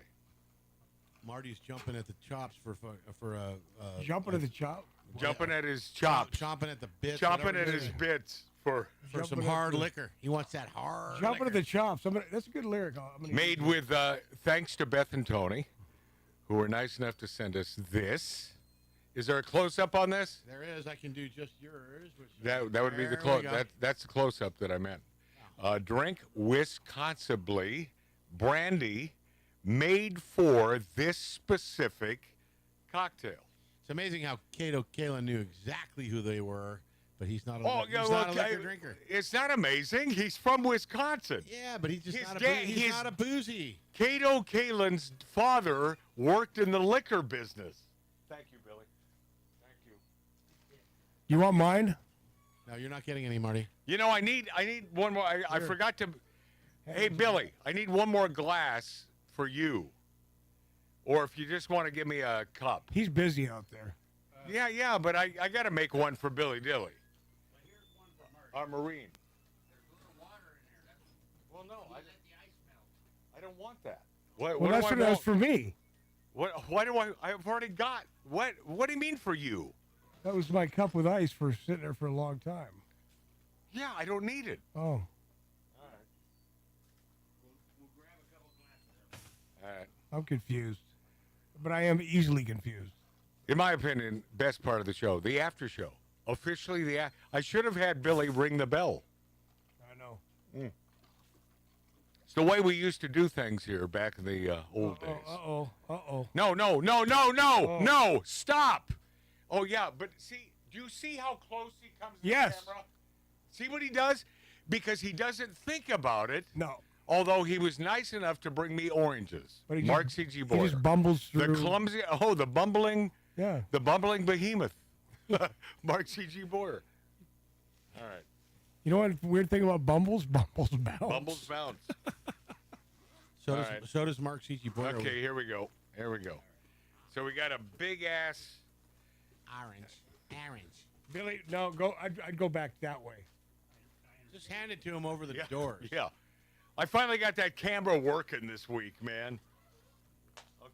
Well, why do we have 3 cups? I don't know. I just wanted 1 cup for Billy to enjoy one of these. No one listens to instruction. I do. I thought you were going to invite your brother. What? Hence the reason I have 3 glasses here. 1 for my brother Mart, 1 for Tattoo Dave, and 1 for my own self, and a virgin version for Mark C.G. Boyer. A virgin version of an all-alcoholic drink. Okay, first, my friends, this will be off camera. Well, I'll try to do this here. So you need an orange, and you need to, by the way, after some of this, Dave, we didn't mention this, Dave brought over some excruciatingly fine tequila, and we've been sipping that for the last hour. Can you tell? Can you tell I'm feeling no pain? And here I am with the sharpest knife from the kitchen. Yeah. Probably not a good idea, especially doing this over glasses. Are you going to do magic You know what? tricks right now? I should swallow razor blades one day on the show. I should do that. Enough requests. You I should. will do that. I will do that. He does swallow razor while blades. singing Old Black Magic. Yeah. It's the magic bit I'm known for. I should do that on Penn and Teller's Go Fool 'Em. Is that off the still- air? I don't think Is it's that still on. It's still No, it's Mark? on. It's on. It's on. It's on every Friday night. Okay, hold on. I got to do this in such a way that I'm not going to slice myself because this, by the way, Death on the Air, this would be the most viewed YouTube of all time. We'll finally get monetized. Okay, I'm going to try to explain this Tattoo Dave one more time. Because we use copyrighted music, we will never, ever be monetized by YouTube. Even if you die on the air? It will still not be monetized because... That sucks. Stay alive then, whatever. That sucks for you and I. All right, here we go. First, oh, that smells like an orange. Well, yeah, they smell like oranges. By the way, the greatest oranges used to come from right here where we sit in the San Fernando Valley. This was all orange groves for years. And now Florida is like taking up where we left off. Well, and our palm trees here in Southern California, they're not indigenous Of at course all. not. They Yeah, were yeah, shipped. They were shipped in from. Oh Florida. man, hey Mark, are these special oranges? Because this has a gorgeous color to it. I mean, yeah, they're special. They're almost they're gorgeous. grapefruity.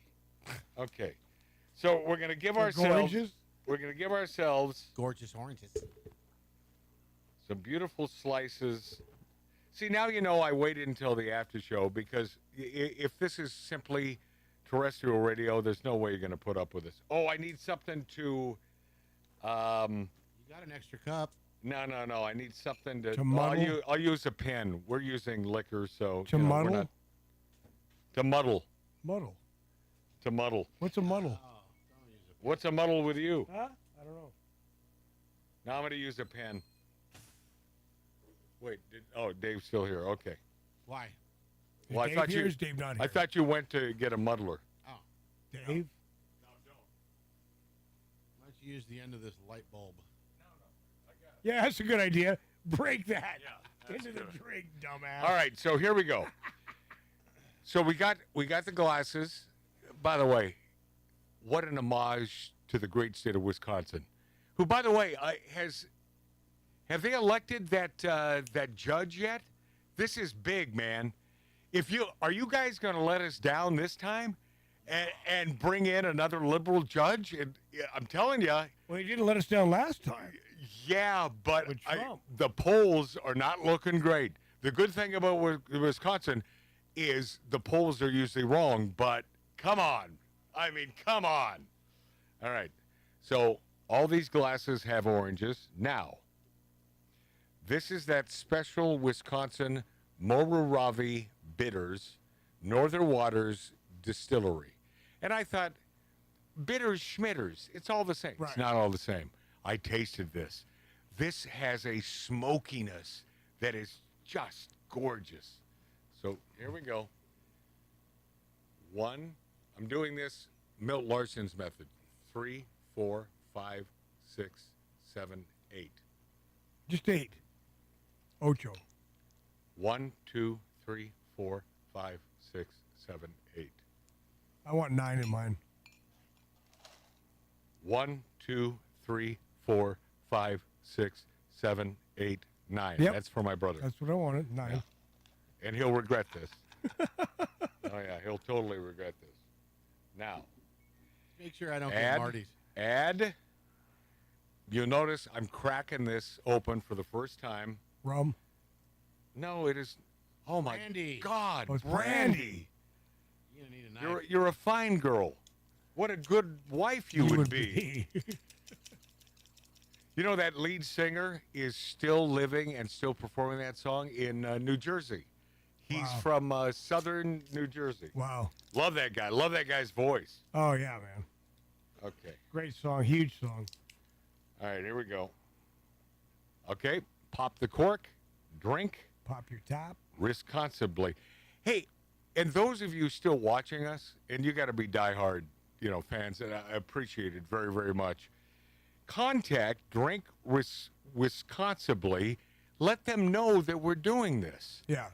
They should become a sponsor. Someone should make a dime around here, giving you free damn entertainment every week. Dave, are we at overtime? Here we go. We are. So we throw that in there with the bitters and the orange. Now, I usually do copious amounts of brandy or bourbon, but this is a Wisconsin old-fashioned, so it's brandy. Shove whatever you So want to in my I usually do, I usually do more than a third of the glass. It's going to be a hell of a night. Oh, yeah. Well, God willing. I'm going to go track some music after this. Okay, oh, that should be good. Yeah. All right, and the third glass, here we go. Which one's the Marty's? The bitters has already been included. He knows, bro. I got 9. You guys got 8. I'm not your All bro. right. Bro. Okay. Bro. So there we go. That's the drink Wisconsin. But see how much we've taken from that Wisconsinably. bowl for Let's drink a little bit. for 3 drinks. Yeah. All right, that's the brandy. It's about a quarter of the brandy gone. Now, I got to use a pen. Oh. It's booze, man. I don't care. I'll use this Use pen. it, click it, have it open, and put the ink in there. And I man. got to crush up the orange in there. Crushing up. And, I could use a maraschino cherry. And I do have some in the refrigerator, but we're going to go cherryless today, like so many of our listeners. No, I want Cherryless. Oh. Right, I just got it. here we I mean, go. that's so stupid. Here we go. Yeah. This is why I'm in the Radio Hall of Fame. Oh, wait, I'm not. Oh, why? Yeah, I'm not. Yeah. Yeah. But Is Rosie O'Donnell- some assholes are. Oh, yeah. Yeah, who don't deserve to be there. But they obviously cared about it, and their politics are not mine. Does Rosie O'Donnell have a star in the Walk of Fame? Who? Rosie O'Donnell.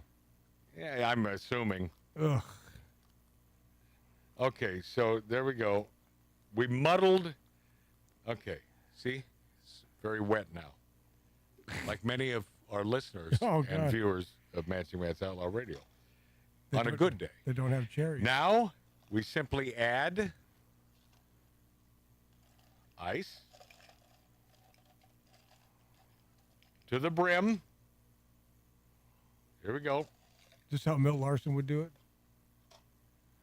Well, he would never use brandy, but I'll tell you, if the great Milt Larson, proprietor of the Magic Castle, were still alive, I would have, totally made He'd give her a shot. one of these for him. Oh, with brandy? If it's booze? Oh, please.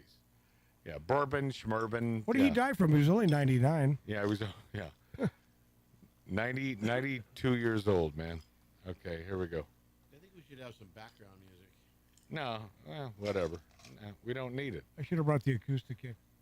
By the way, Okay. Dave, what a sound. on This that is thing. now a very wet bar, much like many of our viewers of Outlaw Radio. Oh, God, everything relates. Okay, now, I purchased this yesterday with the intention of making these, and it came today thanks to, obviously not a fan of Jeff Bezos, but damn it, man. It's a good. His company is just Spot so on. perfect. That Amazon. No, you cannot. And I ordered, and I saw this on special. I'll tell you what I did. Okay, so these.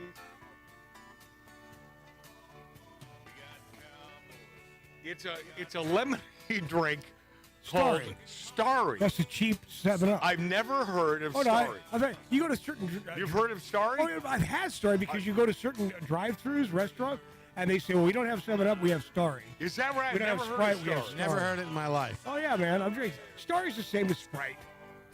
Same stuff. No, it isn't. Yes, it is. No, it isn't, Marty. Try it. Yes, it is. I'll tell you why it isn't. 12 for 50, less than 50 cents each. Starry's the Right? Yeah. Starry's the off. It's the off brand of Sprite. You know what you were gonna say. I know what you were gonna say. So here's Shut what up. it is. Starry. What is You know, that? If I didn't know better, I'd think this was made in Wisconsin, but I don't know where it's made. Oh, look at that. But Starry. A lot of the Mexican drive-thrus have Starry. Oh, that's why I have never Now, heard of it. we add this is the way they do it in Wisconsin. Add a little starry at the top. A little starry for each glass. It's kind of like putting rum on a Cadillac margarita. There we go. That's right. Well, no. That's cognac. No, it's rum. It's rum. No. A Cadillac is cognac. Cadillac is tequila, and they put Cognac. spiced rum on the top of the No, they Cadillac. don't. Thank you. It is not spiced rum. Thank you. It is Cognac.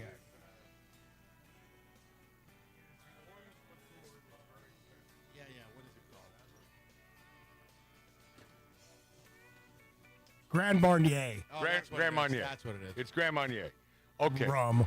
So there, almost, and I may be missing an ingredient, I don't think, but to our friends in Wisconsin, a Wisconsin old-fashioned made on the show, in the after show, in honor of our friends in that great state, and I do mean that great state, holder of the largest number of dive bars of any state in America. If that ain't a reason to toast Wisconsin, I may not have a toaster big enough. Cheers. Cheers to Wisconsin. Cheers. Oh, that's a strong one. See, I did make it extra strong. Yeah, you did. Tastes like Papermate. Tastes like what? Papermate. What's that? I don't know what that is. Like the pen company you use to smash it. That's funny, dude. But I'll tell you what. It is strong, but I like it. Did some ink link in it? Yeah, I think mine's a little darker than yours. I like it. To Wisconsin. God bless you. There it is. Cheers. Oops, there's an old fashioned. Oh. Oops. Oh, that. See, I make them way too strong. Oh, that's a good one, man. If I drink this whole thing, I'll be writing some crazy crap. Because tonight. I don't make them properly. Yeah, I'm gonna write I make them with way too much brandy. I'm gonna write the new Sergeant Peppers tonight. It's gonna be a good mix with straight tequila. Love it. Oh yeah, we should be excavating our lungs here very soon. Yeah. Wow. Hey, thank you, folks. Love you. God bless you. Love you guys. God bless you. Bye. We're out. Hasta la vista.